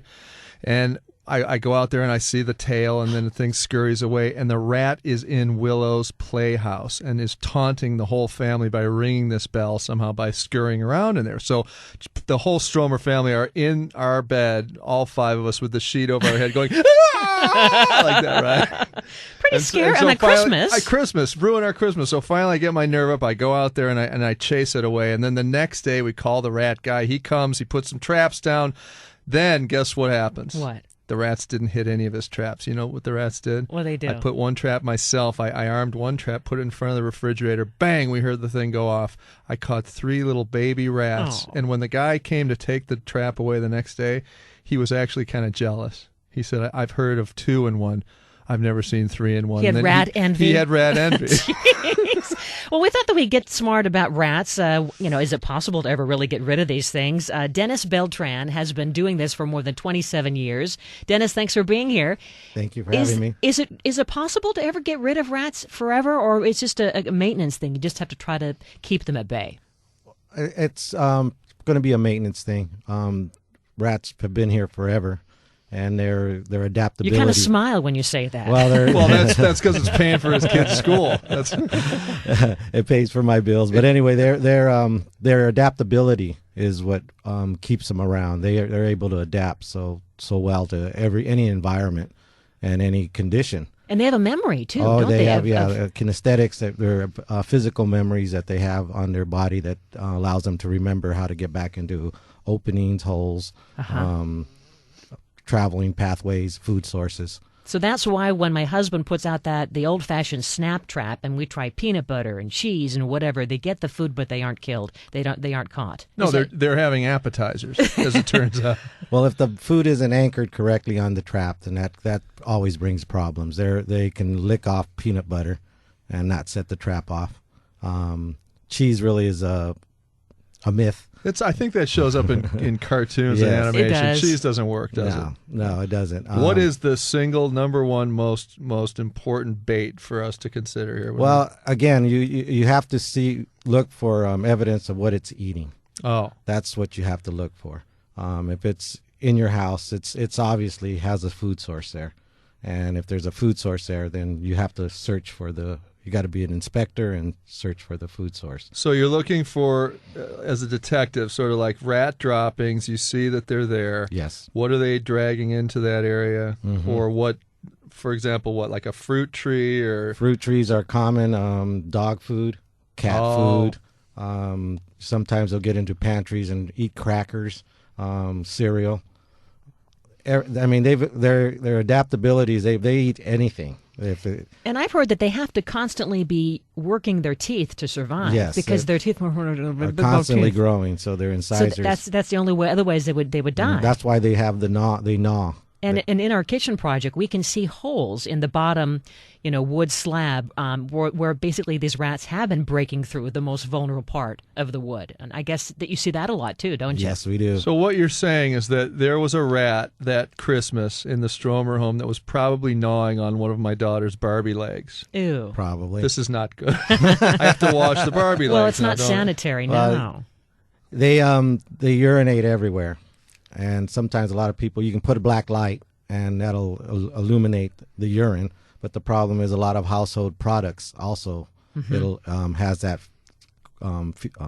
component that allow the. Oh, so you're not quite sure maybe if it's the household product or a rat urine. Yes, correct. Well, talk about the difference between catching rats inside versus outside, because, I mean, there's the difference between doing it yourself and having those little home version rat traps, right, versus what we call the rat hotels with, the heavy-duty chemicals that are outside, and that the whole idea is that they'll get sick and then they'll die away from the home. I mean, you don't want to have dead rats in the walls of your house. No, you don't. But most pest control companies looks at the environment they're in because of the product we use, the rodenticides we use. Hold on, they're called rodenticides? Yes. Wow. Rodenticides, okay.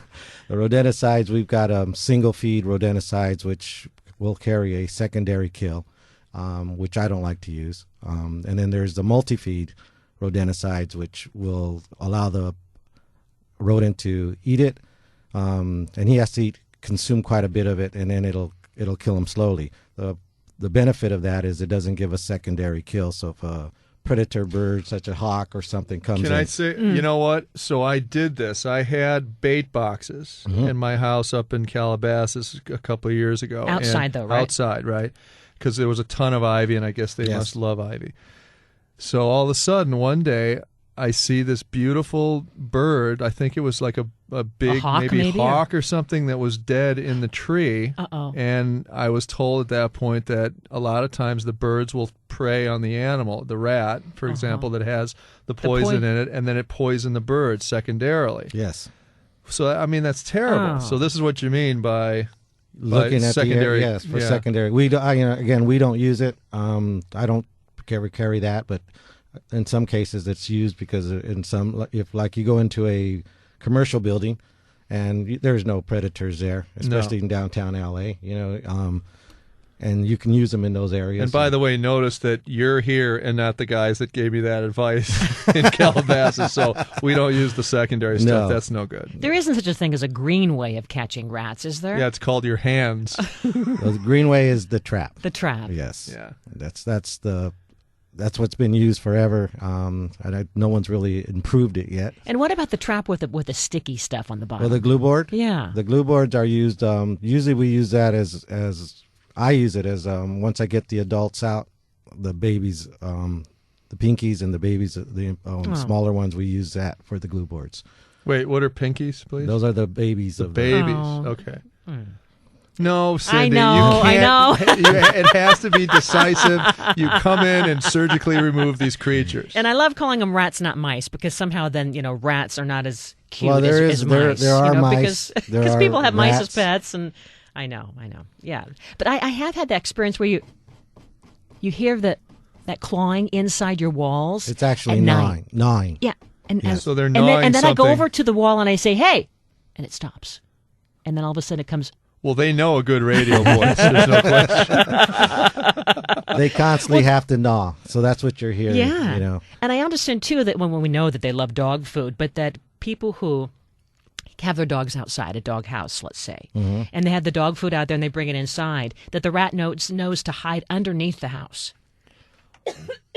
They're thieves, little thieves in the night, so they hide really well. I have 2 German Shepherds, and I feed my dogs outside, and I put them away at night. I make sure everything's closed up at night.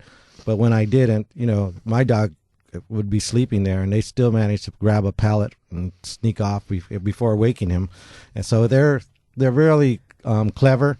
Yeah. They wait till they're completely asleep, and then they'll come and they'll grab a piece of their food. But they're afraid of us, right? They're not going to. Yeah. Oh, yes. Well, wait. Now, can I just interject? Now, my mom, the great Sally Stromer, years ago tells the tale, and she now is phobically terrified of rats. Of this rat that apparently jumped in this crib and took the baby down. What? Yes, and this I don't know. And again, do you think that this is possible? I don't think so. I mean, I've had Cindy was going to give you the story. We did a house, and the gentleman and the wife were really scared. Wait, hold that thought. We're going to have to take a break, and then you tell us why they were so scared, because it sounds like Willard was taking over the place. Home Wizards, where we help you improve your home and improve your life. Eric Stromer, Cindy Dole. You watched the movie Ben way back when. I love Ben.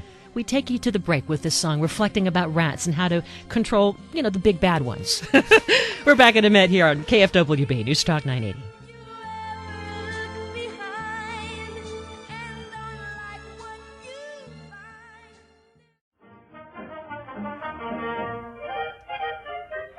Yes, 3 Blind Mice. Boy, that brings me Three back to my Stooges. child. I used to poke my brother in his eyes doing the Three Stooges thing to that song. You're listening to Home Wizards. Eric Stromer and Cindy Dole here. We're queuing you up talking about rats and rat music because, we're trying to figure out a way to keep them out of our home. And Dennis Beltran has seen it all with Beltran & Sons, working more 25 years plus in the business of controlling all kinds of pests and rodents. And you were saying that this couple in Chino was just traumatized. Tell us all about what happened. This went from Valentine's Day to Mother's Day. I was called out on Valentine's Day and to inspect and search for a rat that she was saying that was scaring them really bad. Haunting them. Yes, terrorizing them is Really? the word, yes. So I got out there and thought it was just a normal rodent call. And so we ended up setting traps, and we couldn't catch them. Stood about a month and a half of trying to catch this thing and couldn't catch them. We ended up eventually getting a tip from the grandmother that was there, and was telling me that the rat is really a huge rat. I've heard the stories of size of cats and stuff like that, but she said it was really huge, and it was literally chewing a plant, taking the branch off the plant and setting off my traps and eating. Really? You're kidding. That's what she was He telling was me. manipulating you. So again, And I at find that point, you said, "Oh no, Yeah. you're going down." so we This is war. The very next day, we got a call. She was really hysterical, saying that the rat had got on her mantle, knocked all her husband's trophies off the mantle, and was trying to get into her room. Oh. And again, I didn't think it was actually terrorizing like that, so I investigated, inspected, and sure, he was gnawing on her door, her bedroom door. Jeez. And he had gotten about halfway through, and by that time I decided to use extreme measures, which was to build a glue board. And I built me a glue board out of plywood, about 2 feet by 2 feet. And I put glue all on it, and I baited it with what the grandmother told me he was eating. And unfortunately, the grandmother was stuck for 4 days in that glue trap. But I ended up catching the rat on Mother's Day. She called me and told me that the rat was caught. We were on our way to church, and I said, okay, I'd be right there to pick it up. Got out there. The reason I went out so quickly is because she told me she couldn't stand seeing it, so she threw a blanket over it. That was a wrong thing to do because they turn and twist, and once they twist onto the blanket, they'll be able to get off the glue. No. Yeah. And don't tell me the rat got away. Well, when I got there and had my 2 sons with me at that time, we got there. The rat had pulled himself almost off the trap, and he had his hand caught. So we were able to. So one hand. Yeah. So I had the similar situation with the glue trap where Wyatt, my son, and I watched this rat under the bathtub that I had caught and put a glue trap in, and it was stuck, and its entire torso was on the trap. And for 5 minutes, my son and I watched in horror as it was like scurrying off and reaching for things to do pull-ups on to get off the glue. And 5 minutes later, it somehow worked its way off the trap and, like, last minute kicked its hind leg. And he got free. Got free and ran away and basically turned around and gave us the finger. And Well, I mean, we have to try to outsmart rats. It sounds like these guys are pretty darn intelligent. How big was this rat? The rat was a foot, about a foot long. We measured it. It measured 27 inches. And wearing the grandma's reading glasses, I assume, totally taking over the. Jeez. Yeah.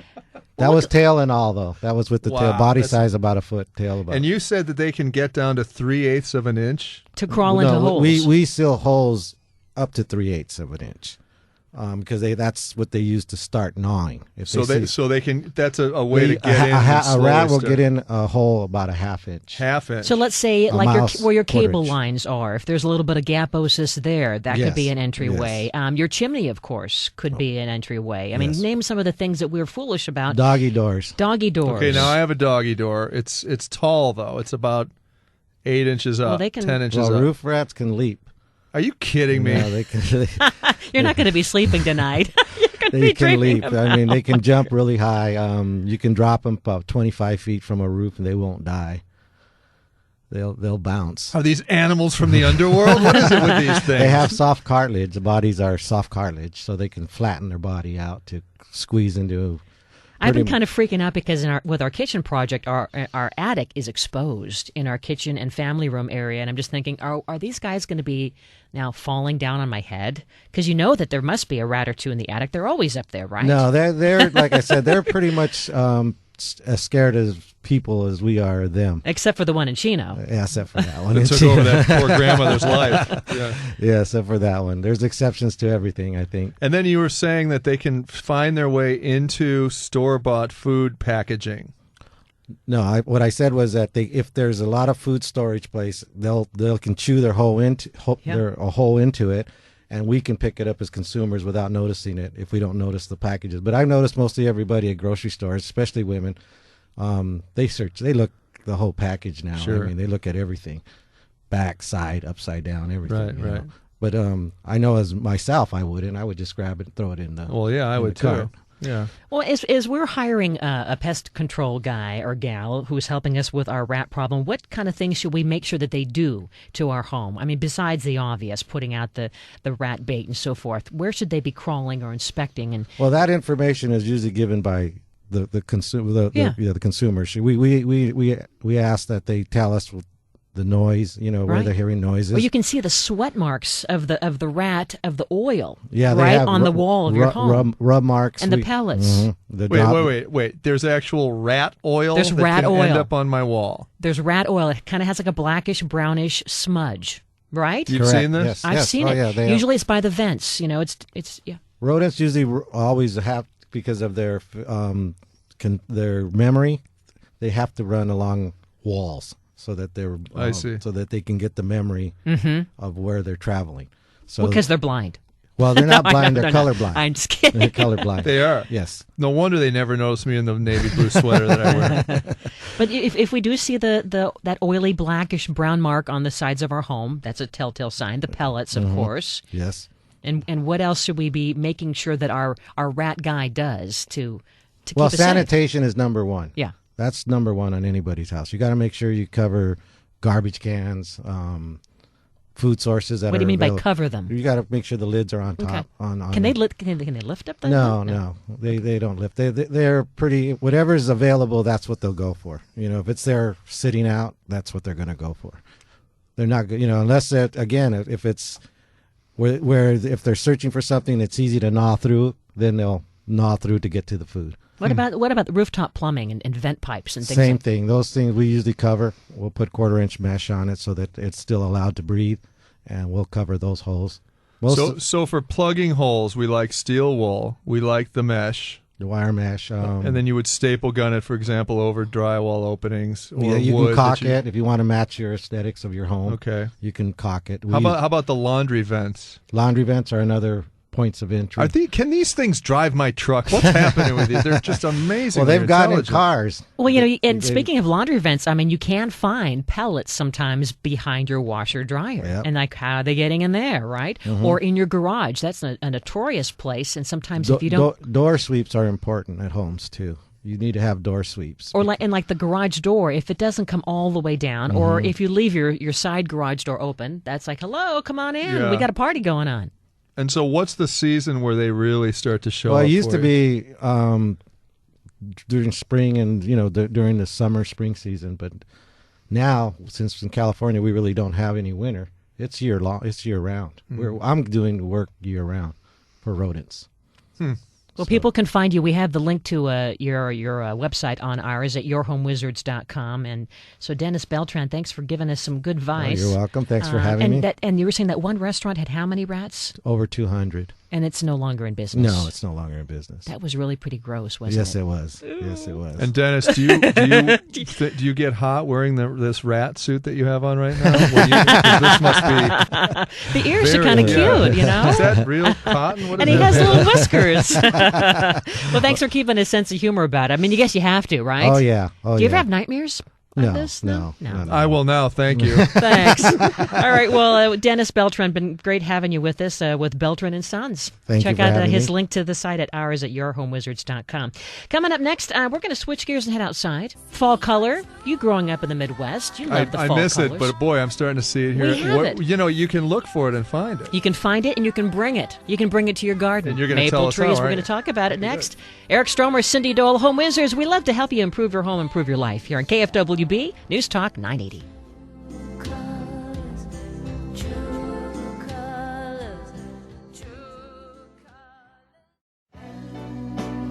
Well, hi there. This is Home Wizards, where we help improve your home and improve your life. Cindy Dole and Eric Stromer, and it's Labor Day weekend. It sure is. And I'm so excited about this sangria thing that you're talking about. Please tell me the recipe. This looks delicious. Well, before we get to the recipe, let's set the stage. Okay.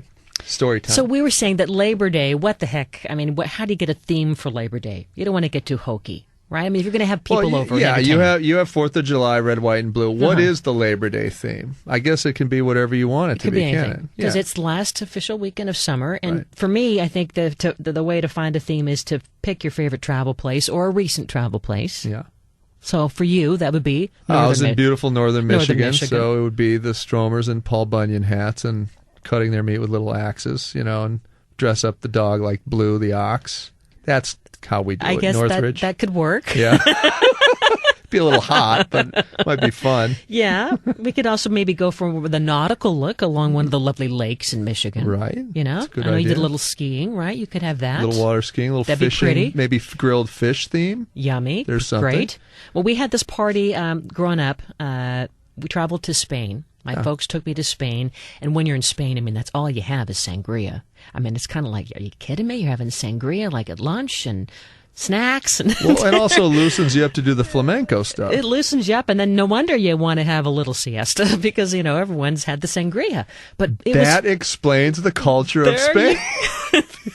well, between that and the yummy paella, do you love Oh, paella? I love paella. Absolutely. Oh, Yeah. because it's the chicken and the sausage and the seafood and that saffron that costs like $1 million, you know? And you're almost speaking of this in a slight accent. When it was so passionate, I couldn't believe it. Paella, sangria.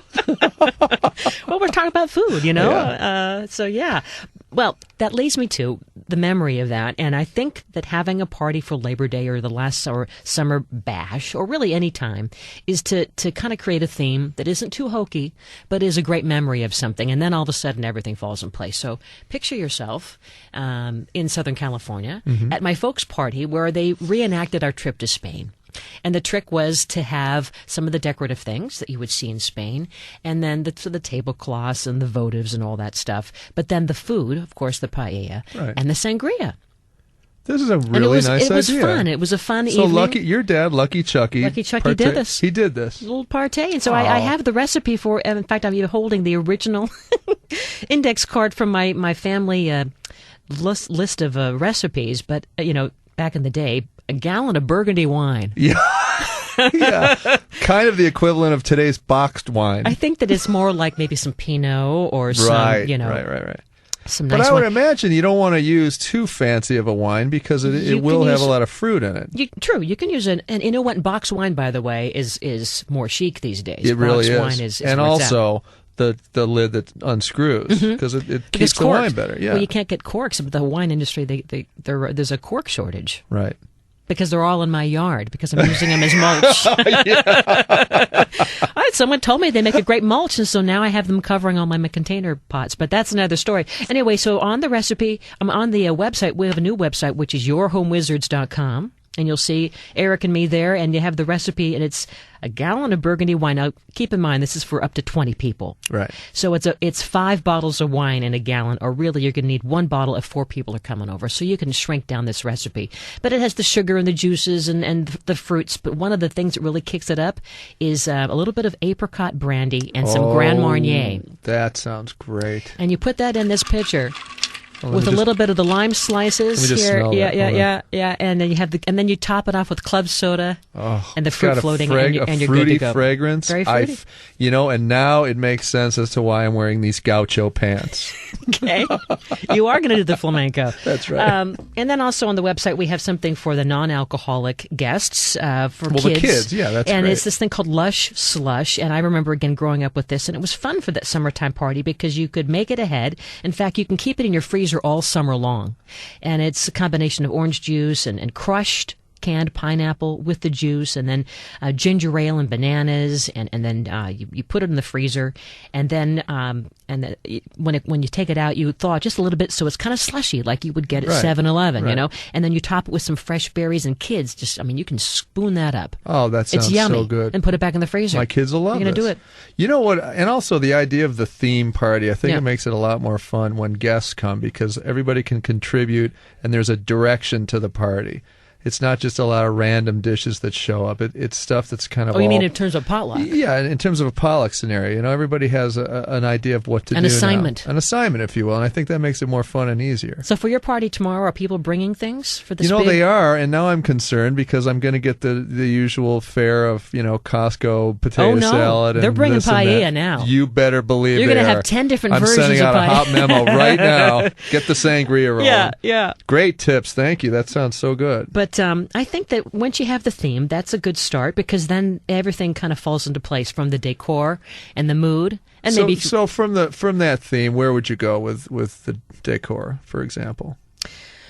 Well, you'd want to have very decorative, very bright tablecloths, Right. And you definitely want to have the candles and the luminaries. I love that. The bags with the little patterns you can cut out in them and then light the And now candles. I think with the battery-operated candles, it makes it safer. Yes. You can put it in there and not worry about the flame catching on fire. I can't believe you're saying that, because I've always had a little bit of a paranoia about doing those, because I feel like I'm going to set my yard on fire Well, with there's the always candles. a wind and it's always like Yeah. the Santa Anas have come in that particular day, Right. and And then it turns into, do you remember the time, Eric, you'd had the sangria party and set the neighborhood on fire? Well, there are so many different ways to have a fun theme. I mean, I think that the Cabo theme, any kind of tropical theme, just fill in the blank. It's summer. How are you going to feel relaxed and have fun? Right. So let's walk you through some of the other elements that you can have. Right. I mean, you can basically use things you have around the house or very inexpensively set the stage for a very fun Yeah, finals. because let me interject. Yeah. I was just at the store this morning getting stuff for this party. Uh-huh. And What'd you get? a couple $100 later, nothing in particular with any theme attached to it. It was random stuff. Yeah. And this idea that you're talking about repurposing stuff that you already have Mm-hmm. and turning that into some of your party favorites, it makes a huge difference. So take me through. What do you one of the think? things that I love is to use what you have, your garden pots. You can use these garden pots in vessels, garden vessels, for so many different things. Number one, you can use them as an instant ice bucket for the bar. You know what? I terracotta? bought the two 25-pound bags of ice, and guess what they're sitting in? Uh-huh. The plastic tub? The plastic melting on the back. Where were you this Yeah, morning? right. Well, I mean, that's kind of a cool thing. But you could also use the terracotta trays that go beneath the pot, that collect the water and the moisture in your little pots. You can use that to serve appetizers on. Like basically cut up cheeses and then put maybe some leaves around it to make a pretty little presentation and have that as your cute little summertime outdoor vibe for snacks Yeah, and appetizers. you know where those are most of the time in my home. They're in the side of the garage in the back, with dirt spider in them. webs. Yeah, exactly. Well, you'd have to rinse them off for sure. No, but even still, you rinse them off, you let them dry out in the sun, and then you could probably paint them nice festive colors as well if you were a little ambitious. And you can line them also with tea towels. If you wanted to use a larger terracotta flower pot, you could just almost line it with the tea towel and then put breads in there or breadsticks and have that as a nice. Again, it's an outdoorsy theme. You don't have to go really extravagant. Right. You don't have to go buy all those new new things. plastic things Yes, that you end up don't. throwing away anyway. Right. This is a great idea. And then you just hose them in the yard when Hose you're them finished. down. And I also love the idea, back to the pot thing, of using that, especially if you have some pretty glazed pots. Everyone's worried about bugs flying over the food. You can use a large one of those to cover over your serving tray of food, right? Now it looks pretty, and then you lift it Oh, up. that's a great idea. Kind of fun.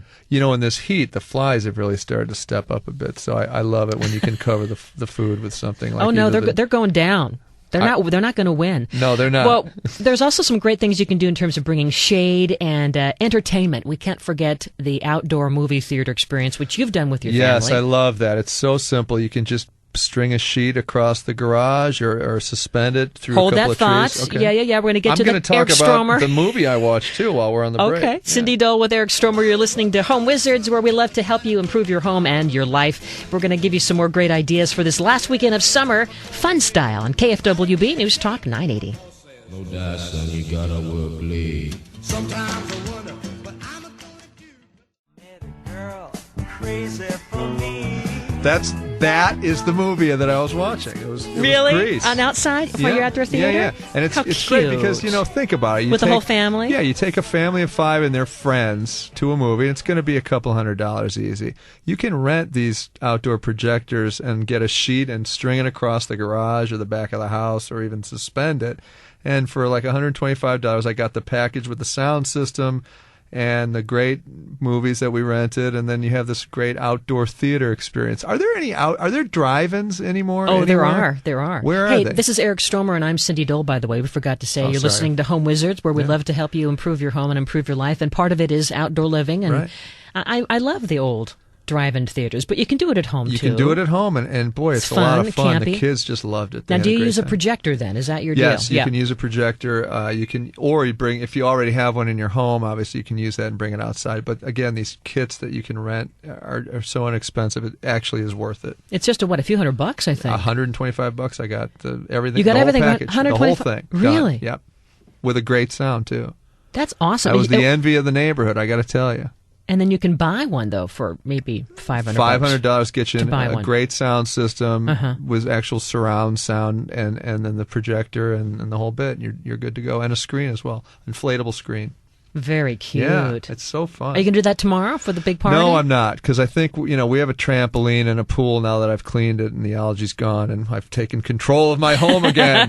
So now I think it's going to be a swim trampoline party. That's where we're at. Oh, that'll be great. And now that I've heard the sangria recipe, yeah, it's going to be me in a sombrero and a pair of gauchos. And if you bam. missed the recipe, you can just go to yourhomewizards.com. It's right there on the homepage in the slideshow where you'll see the fixins. This was the recipe that was based on a trip to Spain, and then our family threw a party to kind of reenact what it's like to travel in Spain. And so we had the paella and we had the sangria, and anyway, you can do that if you like. Yeah, and yourhomewizards.com, all these great recipes are there, and I have actually tried your paella. You and did? It is delightful. Oh, okay. Thank you for that. Delicious. Well, when you think of sangria and you think of any kind of beverage, right, you might want to have an outdoor bar for this last summer bash. Right. And there's so many things you can do without having a full-blown bar. I love these galvanized tin vessels. You can get them in a rectangular shape, you can get them in a bucket shape, and you can use them for so many different things. But first, for the bar, you can fill that kind of as a tub shape. Picture the galvanized tin, right, with handles on the side, and it's prettier than the plastic ones that you might Sure find is. at Costco or whatever. Right. But you can get this galvanized tin, I'm sure, anywhere at some of these import stores, or probably even at the hardware store, Big a couple Lots. of bucks. Oh, yeah, That's yeah. it. And you fill it with ice, and then your bottled waters and your juices or beer or whatever, and that looks really cute, and it stays nice and cool. But then the real looker of this thing, I found this discovery. It's freezing a bottle of vodka. And it becomes so pretty that now you can set it on your table where you're serving drinks. Right. But picture slices of lemon and raspberries that are now adhered to this very beautiful, almost iceberg-esque bottle of vodka. And what you do is you take the bottle, you put it in the freezer inside a milk carton. Huh. And that becomes its little bath for the time being, and then you fill it up a third with water, and you throw in whatever you like. Limes, limes, yeah. and strawberries. Any kind of fruit, yeah. And then you put it in the freezer for like an hour or two, and then it hardens, and then take it out, turn it upside down in that container, and give it more water, more fruit, same thing, and boom, and that lasts all night long, and it looks really cool. This is a great idea. It's an art piece. It is an art piece. That's fantastic. Kind of fun. You know what else too? So let's talk about the idea of taking a picnic table that you may have. And yes. How do you transform a picnic table that's going to be a little bit dingy from the dirt from the yard and the gardener blowing stuff on it or whatever? Clean it up, make it look like a nice entertainment center. Well, we were talking again about using a sink of some kind. You could use a terracotta pot of some kind that's a rectangular shape and put that in the center, in terms of making it, again, the place where all the drinks, the ice and the drinks go. But beyond that, I mean, you want to have a tablecloth. Yeah. And there's a great way to secure the tablecloth that we discovered, where you use grommets. That's right. Yeah, and you hook them onto the edge of the table and hold it, because a lot of times those things will start blowing on you, and it's a nice tight cover over the top of the table itself, and then it takes that dingy picnic tabletop and turns it into a nice serving area. The other thing that I love too that we were talking about, the picnic table that you cut the rectangular hole in and drop that thing right down sink to in the the center middle. of it, almost like a sink in the middle. You can even have one that has a drainage hole from a flower box, for example. So when ice is in there, it melts down onto the grass beneath, and it's actually a great way to demonstrate and display all the great stuff that you're trying to serve your friends and neighbors, and it looks beautiful. It's inexpensive. Now, look at that. This is something that I'm going to try this weekend. We're looking at a large candle. Yeah. And it's basically in a really large, it's actually a glass container, a hurricane vase, inside another vase. And what you do is you use food coloring and water. And so if you can picture a smaller glass vase inside a larger, almost like it could be like a large cake display or so the hurricane. food coloring and the food coloring is in the influences perimeter one. Oh. And then you put a candle in the center one. The candle is never in the water, Right. and it looks really cool. It's kind of a beautiful aqua blue this time, but you could do any kind of color. And you want to secure the smaller glass vase to the larger one with some kind of floral. Kind of a sticky adhesive that you get Right. at some of the Boy, that's beautiful. artsy craftsy stores. The food and the alcohol just taste better when they're displayed correctly, don't they? It just presentation's everything, in my opinion. And also for the table, I like the idea of just using river rocks to hold down napkins and things, because isn't it the way that the minute that you have everything served, there's a big wind burst that's come out of nowhere. Yeah. And so you can get the rocks can be so simple and pretty and grounding, and you can get them again at your garden supply store or hardware store and just have them, and you can use them for anything. I use those as mulch on top of my containers along with the Of course, the I wine try, corks. as you know, to keep throwable objects to a minimum because one of the kids starts pelting the other one with a stone in the head, and then the whole night goes south. I guess that is a throwable object. Yeah, that's right. Lighting. Do you have tiki torches? Have you ever done the I tiki don't, torch but you know thing? what I am using? I have a couple of photographic lights with the white umbrellas on them to throw even light on someone. So I use those at night. So it almost looks like a photo shoot, but it pretty. illuminates the table, and it casts a beautiful light on everything. Well, set dressing. And if I want to take some photos, let's just You're ready to go? I'm ready to go. I'm pre-lit, if you will. Well, if we were going to do the tiki light thing, I like the idea, and it's a safe idea, of just kind of decking out your yard with these large galvanized tins again, Yep. and you fill them with a gravel, and that's going to be now the support system for the tiki poles. I see. Okay. So they won't go they back. won't fall They're not over. wonky, in other words. It's kind of festive, and then you can light the place without using electricity, and it's cute, and That's right. I like it. I also love the rope lights. The rope lights, yes. You know what I mean? My dad would I call like them them better because the little Christmas lights that are white sometimes have a tendency of catching on trees when you're trying to take them off again, and they don't seem to last as long as the rope lights. The rope do. lights, my dad would call them Broadway lights. Yes. It kind of looks like Broadway. It kind of does. But yeah. you could rope that around a tree. That's right. I love that idea. I also like the idea of hanging a chandelier from a tree using battery-operated votives, right? Or even, it's an electric-powered chandelier, but you just have one of those outdoor extension cords, Right. and you hang it from a tree. This outdoor kitchen, outdoor living, outdoor room stuff that we see so much here in California. We're all so lucky to be here in the first place, to be able to do this and create space outside. But nothing honors it more than some great design tips and techniques, and especially these lighting. The things lighting? that it really makes all. How the about difference. shade? Oh, We don't want you too know much what? light. That is a huge thing because, boy, the sun sets late in my yard, because of the way the lot's configured, and without shade, I'm dead. You Can't be out like there. the sun sails, though, don't you? I love the sun. I love the angular shape that the sun sails come in. And those here. aren't very expensive. Like $79 I saw one for that was like 13 by 10. 25 by 13, I think. It's that kind of sunbrella fabric. Yeah, love that stuff. Makes all the difference. You can't be out in the yard in Northridge when it's 105 with no shade. Well, you're going to be partying it up, and I know that you had some good ideas having traveled to New York, where you had what? You had back bacon in New York? I did. I went to a delicious restaurant and some great appetizers at this chef's restaurant that I'd like to tell you about. Boy, it was delicious. Who was it? Still full. A guy named Sam Talbot. Yeah. Yeah, he's a hell of a good chef. We're going to talk about some great things you can do to have that tasty experience when you're enjoying all this beauty that we have here for Labor Day weekend. Great. Eric Stromer, Cindy Dole, you're listening to Home Wizards. It's summertime, and we're helping you get things fired up. We're back after this here on KFWB News Talk 980.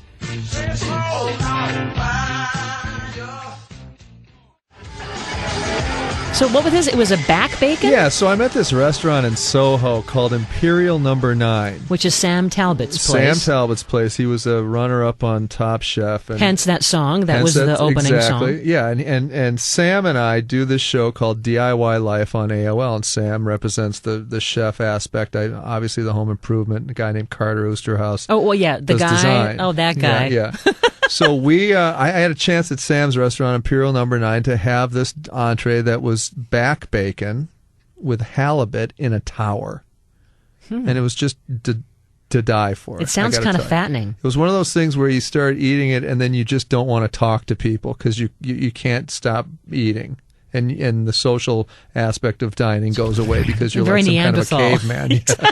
It was really, really good. But Sam has got some great ideas on marinades and grilling, and unfortunately he's out with stomach flu today and is unable to talk to us. Isn't that something? Isn't that amazing? I hope it wasn't from his own It restaurant. wasn't. I'm sure it wasn't his own restaurant. Probably it was over at someone else's house for Labor Day weekend. Eric Stormer with Cindy Dole, by the way. This is Home Wizards, where we love to help you improve your home and your life, and that includes having a good grilling experience. That's right. And I'll tell you, as far as I'm concerned, you just can't put a piece of meat or fish on a grill without some sort of a marinade because it doesn't really work as well. So can I tell you? Yeah. I made pork tenderloin. I marinated it all day. I put it in a baggie, and I had a raspberry vinegar, a chipotle kind of a seasoning, and I think I added maybe a little bit more sauce to it too, and then salt and pepper. It came out tasting so bland. And my husband's like, really? It tasted really bad. All that work for this? It tasted terrible. And I think that we left some of it on the counter and the dogs ended up getting it. Oh, but no. it tasted, so, I mean, how do you marinate pork tenderloin? It's really a stubborn little guy. It is, isn't it? And well, what Sam was telling me was a lot of his marinades, he infuses his oils with all sorts of great spices, you know. And the one that in particular that was so good was it was like a garlic aioli infusion into the olive oil with a little bit of pesto as well in there. Ooh. So it just gives everything that it touches this unique flavor. And, you know, you let it sit for a couple hours and you throw that on the grill with your lubricated tines on the grill that we've talked about. And it's an amazingly different experience when you're cooking. And isn't it all about the rest before it cooks and the rest after it cooks? That's exactly right. He stressed that. It's, you know, you want to have it come off the grill and sit for a minute. It's actually a muscle, as he was explaining, and it needs to kind of not be in contraction from cooking. And it loosens up a bit after maybe 5-10 minutes, and it does again make all the difference. And even before putting it on the grill, you got to let it sit at room temperature. And that's the whole point of the marinade. It relaxes, and then everything kind of infuses into the meat. It's sleeping, if you will. Yeah. And then, you know, the other thing that we talked about was the different cooking styles in terms of how the grill is influencing the way that it's prepared. For example, a gas grill is all about convenience. You're going to get it to a certain temperature.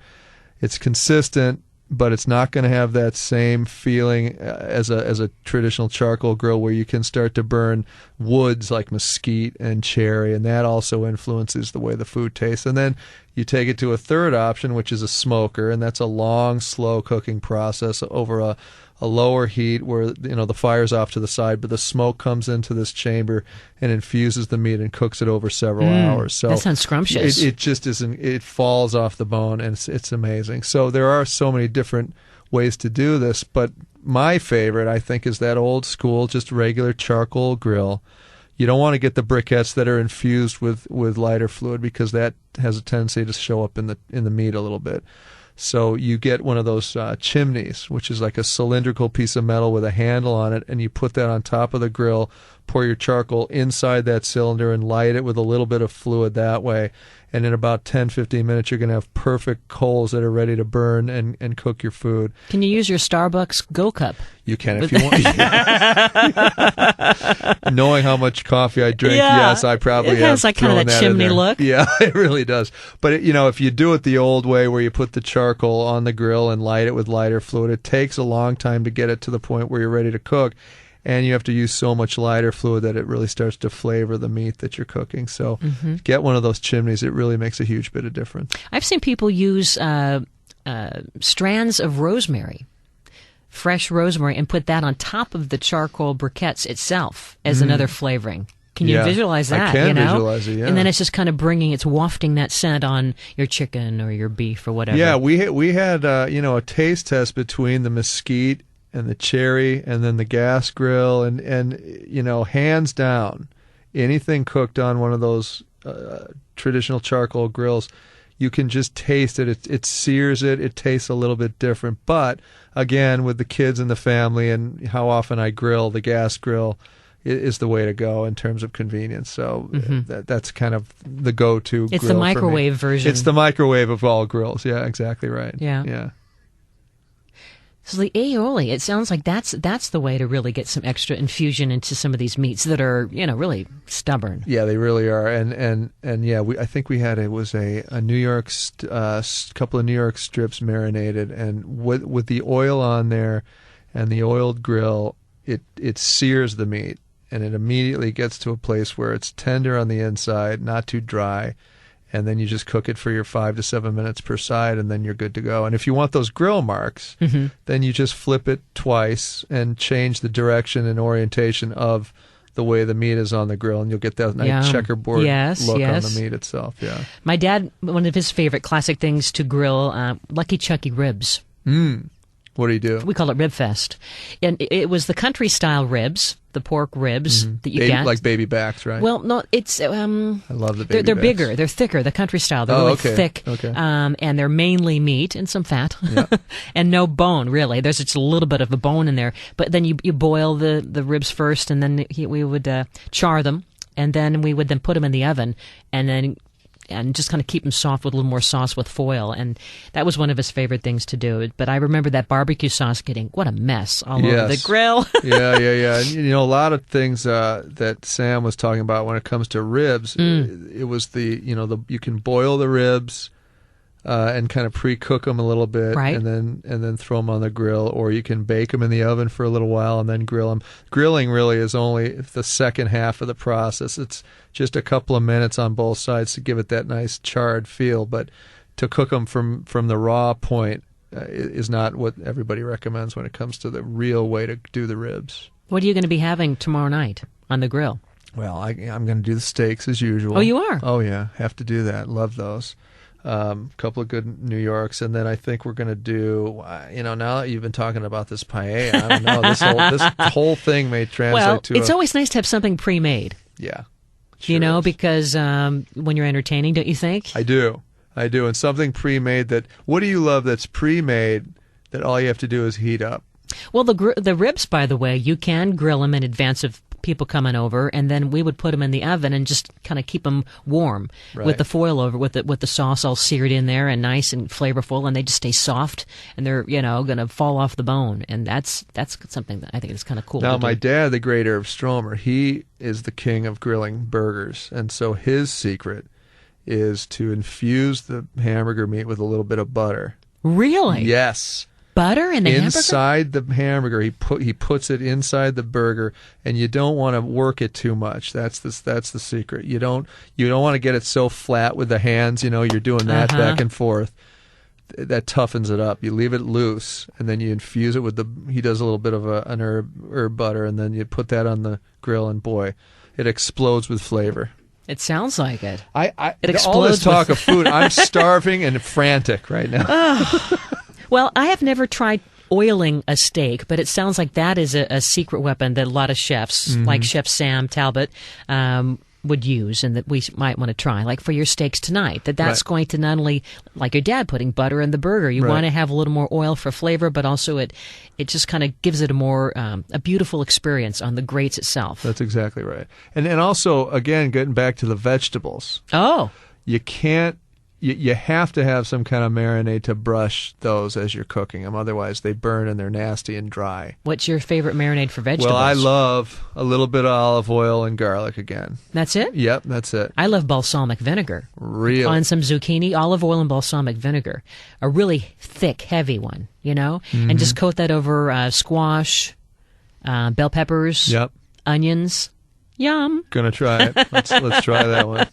Man alive. I know. Yeah, so again, back to the grills. I think it's a great time if you're in the market for something to go out and take a look at grills, because everybody seems to be, selling those things for a little bit less money around this time. With the Labor Day sales? That's exactly right, yeah. Yeah. So don't forget, consider convenience versus a better flavor when it comes to the traditional grill versus that smoker situation where it takes a little more commitment. It's a longer-term process, but again, it produces great results. I'll never forget the time that we tried to do our turkey on the grill. for Thanksgiving. Yeah, I've Have you ever heard. done that? I've never done it. And then the other one is the deep fried turkey. So I've never done that So either. this was very old school, putting the turkey on the rotisserie. And in theory, it sounded like a great idea. But, well, here it is Thanksgiving, and all the relatives are coming over, and my mom's a nervous wreck. And wouldn't you know it, but the turkey... well, I'll have to tell you the rest in just a second. Eric Stromer and Cindy Dole, you're listening to Home Wizards here on KFWB News Talk 980. We'll talk a little bit more about getting you ready for this last summertime bash here in the Southland. Don't go away.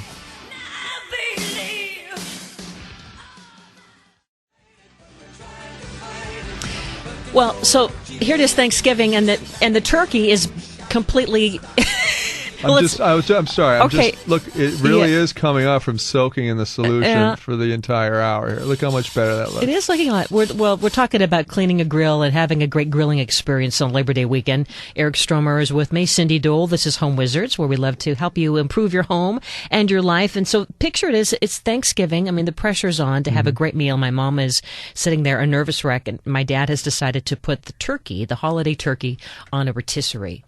And somehow, without knowing it, we're all inside having appetizers and a good time, and it was basically it was sticking, and it wasn't rotating fully, and the fat was dripping, and it caught fire, and it came out completely as black as this great from my grill looks is what our Thanksgiving turkey looked like. In fact, I have a picture I should put on the website. It was black but it was yummy on the inside. Oh, no. Because all the juices were, protected inside. Now, Thanksgiving. We had a great party that my mom and dad threw for the kids and everybody a couple of years ago, and somehow, unfortunately, 4 of the 7 steaks were dropped on the ground, and my dog Hazel grabbed 2 of them and just chomped them right down immediately, and that's when you start to fire up the pasta. Well, so we're going to be doing some grilling this weekend. Are you? I mean, yes, I can't believe that we're in September. I can't either. How can it be September when it's, I come from Chicago. It's about, 65 degrees usually in September. Here it's about 175 in the valley. So, I mean, before you know it, we're going to be talking about pumpkins and Halloween and Thanksgiving and Christmas. And boy, I'll tell you, we are, because I love Halloween, and I've got some great pumpkin carving tools. I can't wait to break them out. You bet. Yeah, actually, coincidentally, the same tools I used to cut the steaks. Perfect, but you clean them in between. Yes, I do. Well, speaking of cleaning, there are some things that we need to do to the grill. I know it's not the sexiest thing to think about, but we have some tips to after you've had this wonderful meal, and maybe even before. I mean, it's hopeful that your grill has been maintained up till now. You know what I mean? We're recommending once a month. Once a month is good, and it's always best to do it while the grill is hot. Mm-hmm. Like anything, work with the heat to kind of melt things down, right? That's right. To let the fat. Because most of it is fat with some old meat that's been turned into carbon black. So. And it's going to disinfect the grill. That's and right. Not only that, but help to clean it too. So you've got your little brush. I use your a steel traditional brush. wire brush, which I also use. Don't tell anybody, but I use this to clean paint brushes. I was going to say as your well. teeth. Yeah, but I love the wire brush because look at that. It works so well to clean any kind of metal, and it's simple and takes all the debris off pretty rapidly. But I love this technique that you have. So my technique with the tin foil. is basically you get out your tin foil. Yeah. And while it's still on the grill, the grates are still there. You turned it on, and let it sit there for a little bit on low heat. And then you, with your ball of foil that you've just, turned into this ball, you're now using that as your tool. Do me a favor. Go on this part here with the foil, and then now let me compare that to the wire brush. It's actually it's it is. pretty Look at similar. It. It's starting to look silver. But so this is one technique. Now this still requires a little bit of elbow grease, but you can see, you can hear, and you can visualize that all of the carbon is going down. Now another one that's less work. Take foil and wrap it around all the grates, and then put it back in your grill and leave it on for about a half an hour with the lid down on like low, medium heat. And then the third option, which I think you kind of like too, right? I do. I love that option. You take all the grates off, Right. you put ammonia on the grates with a paper towel, and then you wrap it up like it's in a nice little blankie. It's in a sleeping bag, fully enclosed, and then you put it in a trash bag and leave it overnight, 24 hours, and the next day after you hose it off and fire back the grill to burn off any remaining ammonia, boom, you should have a pretty well, look at my hands. I have charcoal on them now. Yeah. But it'll look like a brand new Yeah, and grates. then when you re-oil it, And you re-oil it, you're and going boy, to be back in business. and Because you things are- remember, when those grills are brand new, the cooking it experience tastes the best. It's much better. And you feel like, aren't you like the best grill guy on the planet? in the world. I feel like that anyway. But, Well, gives you a little added confidence. so we do this basically how often, you think? We're doing this Once a month. once I a think. month at Yeah, least? Yeah. How about every 10 cookouts? There's some more things. I mean, how often do you really go down below to get those lower grates to clean off those metal things, that are above the burners and such? Yeah, That are just I mean, below the grates. It's Collecting all this ash. It really is. And once you do it once, you realize it's not that difficult. And you can easily do it with a shop vac if you want to suck all that old stuff out. When the grill is cool, clean the debris out, wash it with a soapy solution, agitate it with a wire brush or this tin foil idea that you've come up with. And it really is going to make a huge difference in the way the cooking experience is. And we like the idea of oiling a paper towel, right? And using the brush. Use the grill brush to clean the grate while it's on low heat. Yeah, yep, you bet. I mean, oil. It's all about the oil and the heat for everything, for the cooking and the cleaning. Yeah, it really is. And do you use stainless steel cookware?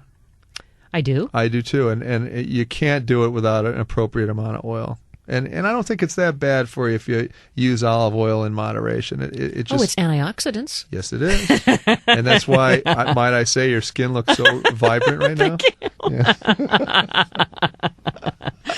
Yeah, you want to have a lot of good oil. We were saying that, one of my favorites is popcorn oil. And when you are using popcorn oil, Orville Redenbacher. It's the butter flavored oil. We put that to coat our grates, but grapeseed oil, olive oil. But when you are covering your grates with popcorn oil, then it reminds me of this old recipe that we have, Marvelous Munchies. Mm-hmm. And you have to then bring out this recipe and make that so then you can munch and crunch the weekend. It's basically oyster crackers, Hidden Valley Ranch powder dressing, dill powder, seed, and the oil.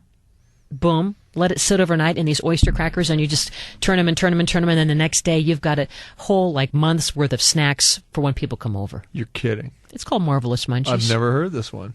You can share it right there. Is that going to be on the website? I'll put on the website, yourhomewizards.com. We got all kinds of fun stuff up there. You see videos of Eric on his AOL. Tell everybody about your AOL. Yeah, videos. it's an amazing thing, because again, it's showing folks how to do things in 2 to 3 minutes, where you get easily explained situations like baseboard or how to paint a wall or crown molding, something like that, and it's done in such a way that the information is conveyed quickly, but it's effective. So if you're in a bind and you don't know quite what to do or what kind of materials you need for a certain kind of home improvement project, there it is, DIY Life on AOL. So yeah, check that out. We have the link there, and also on the website we have some video of you with your other buddies from AOL, Sam Carter and Sam doing their thing, and you're working on some grills. Working on grills, absolutely. You'll get to see some of these techniques we've been talking about today for the past hour. All right, so. Just go to yourhomewizards.com. Other things that we need to think about for cleaning the grill, because this may be the last summer weekend, but it's not the last time that we're going to be using our grills. I mean, we're lucky here in Southern California, although I think across the country people get out. People like in Poland get out there, in Russia, in fur coats and want to grill. They do it with those big fur hats. Yeah. And plenty of vodka, probably. That's right. I see a theme occurring there with is. the alcohol there and the can cooking. Be. Yeah.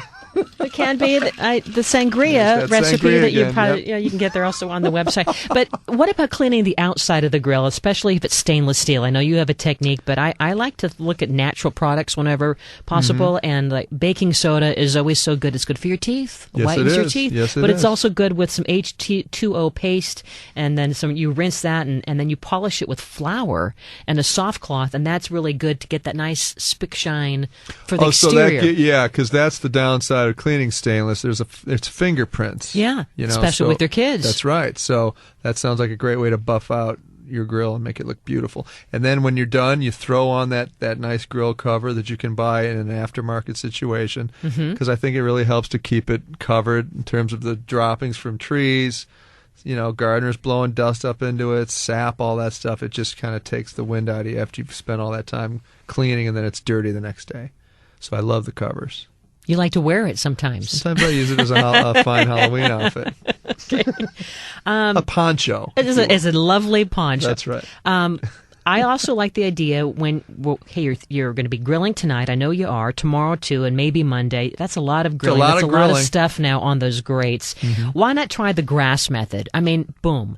You wait till it's nightfall or just about so, and all the guests are maybe just lingering on the deck or inside, wherever. You take the grates, you put them on the grass, and let it sit there. And then and the morning dew will just kind of say, you know what? I'm taking you down. Grease be gone, it says. Well, it was great having you guys listen to us here on this Labor Day weekend. We have a special version of Home Wizards tomorrow from 3 to 4. I cannot wait. We're going to be talking about deck ideas. Yes, we are. And we also have some more garden ideas, so don't miss that one. And next Saturday, we're back 2 to 4 because the fun continues as we help you improve your home and improve your life. Eric Stromer? I'll see you next week. Well, I'll see you tomorrow. Check out yourhomewizards.com. Have a great weekend. We'll see you tomorrow. And remember this, the key's under the mat. Bye-bye.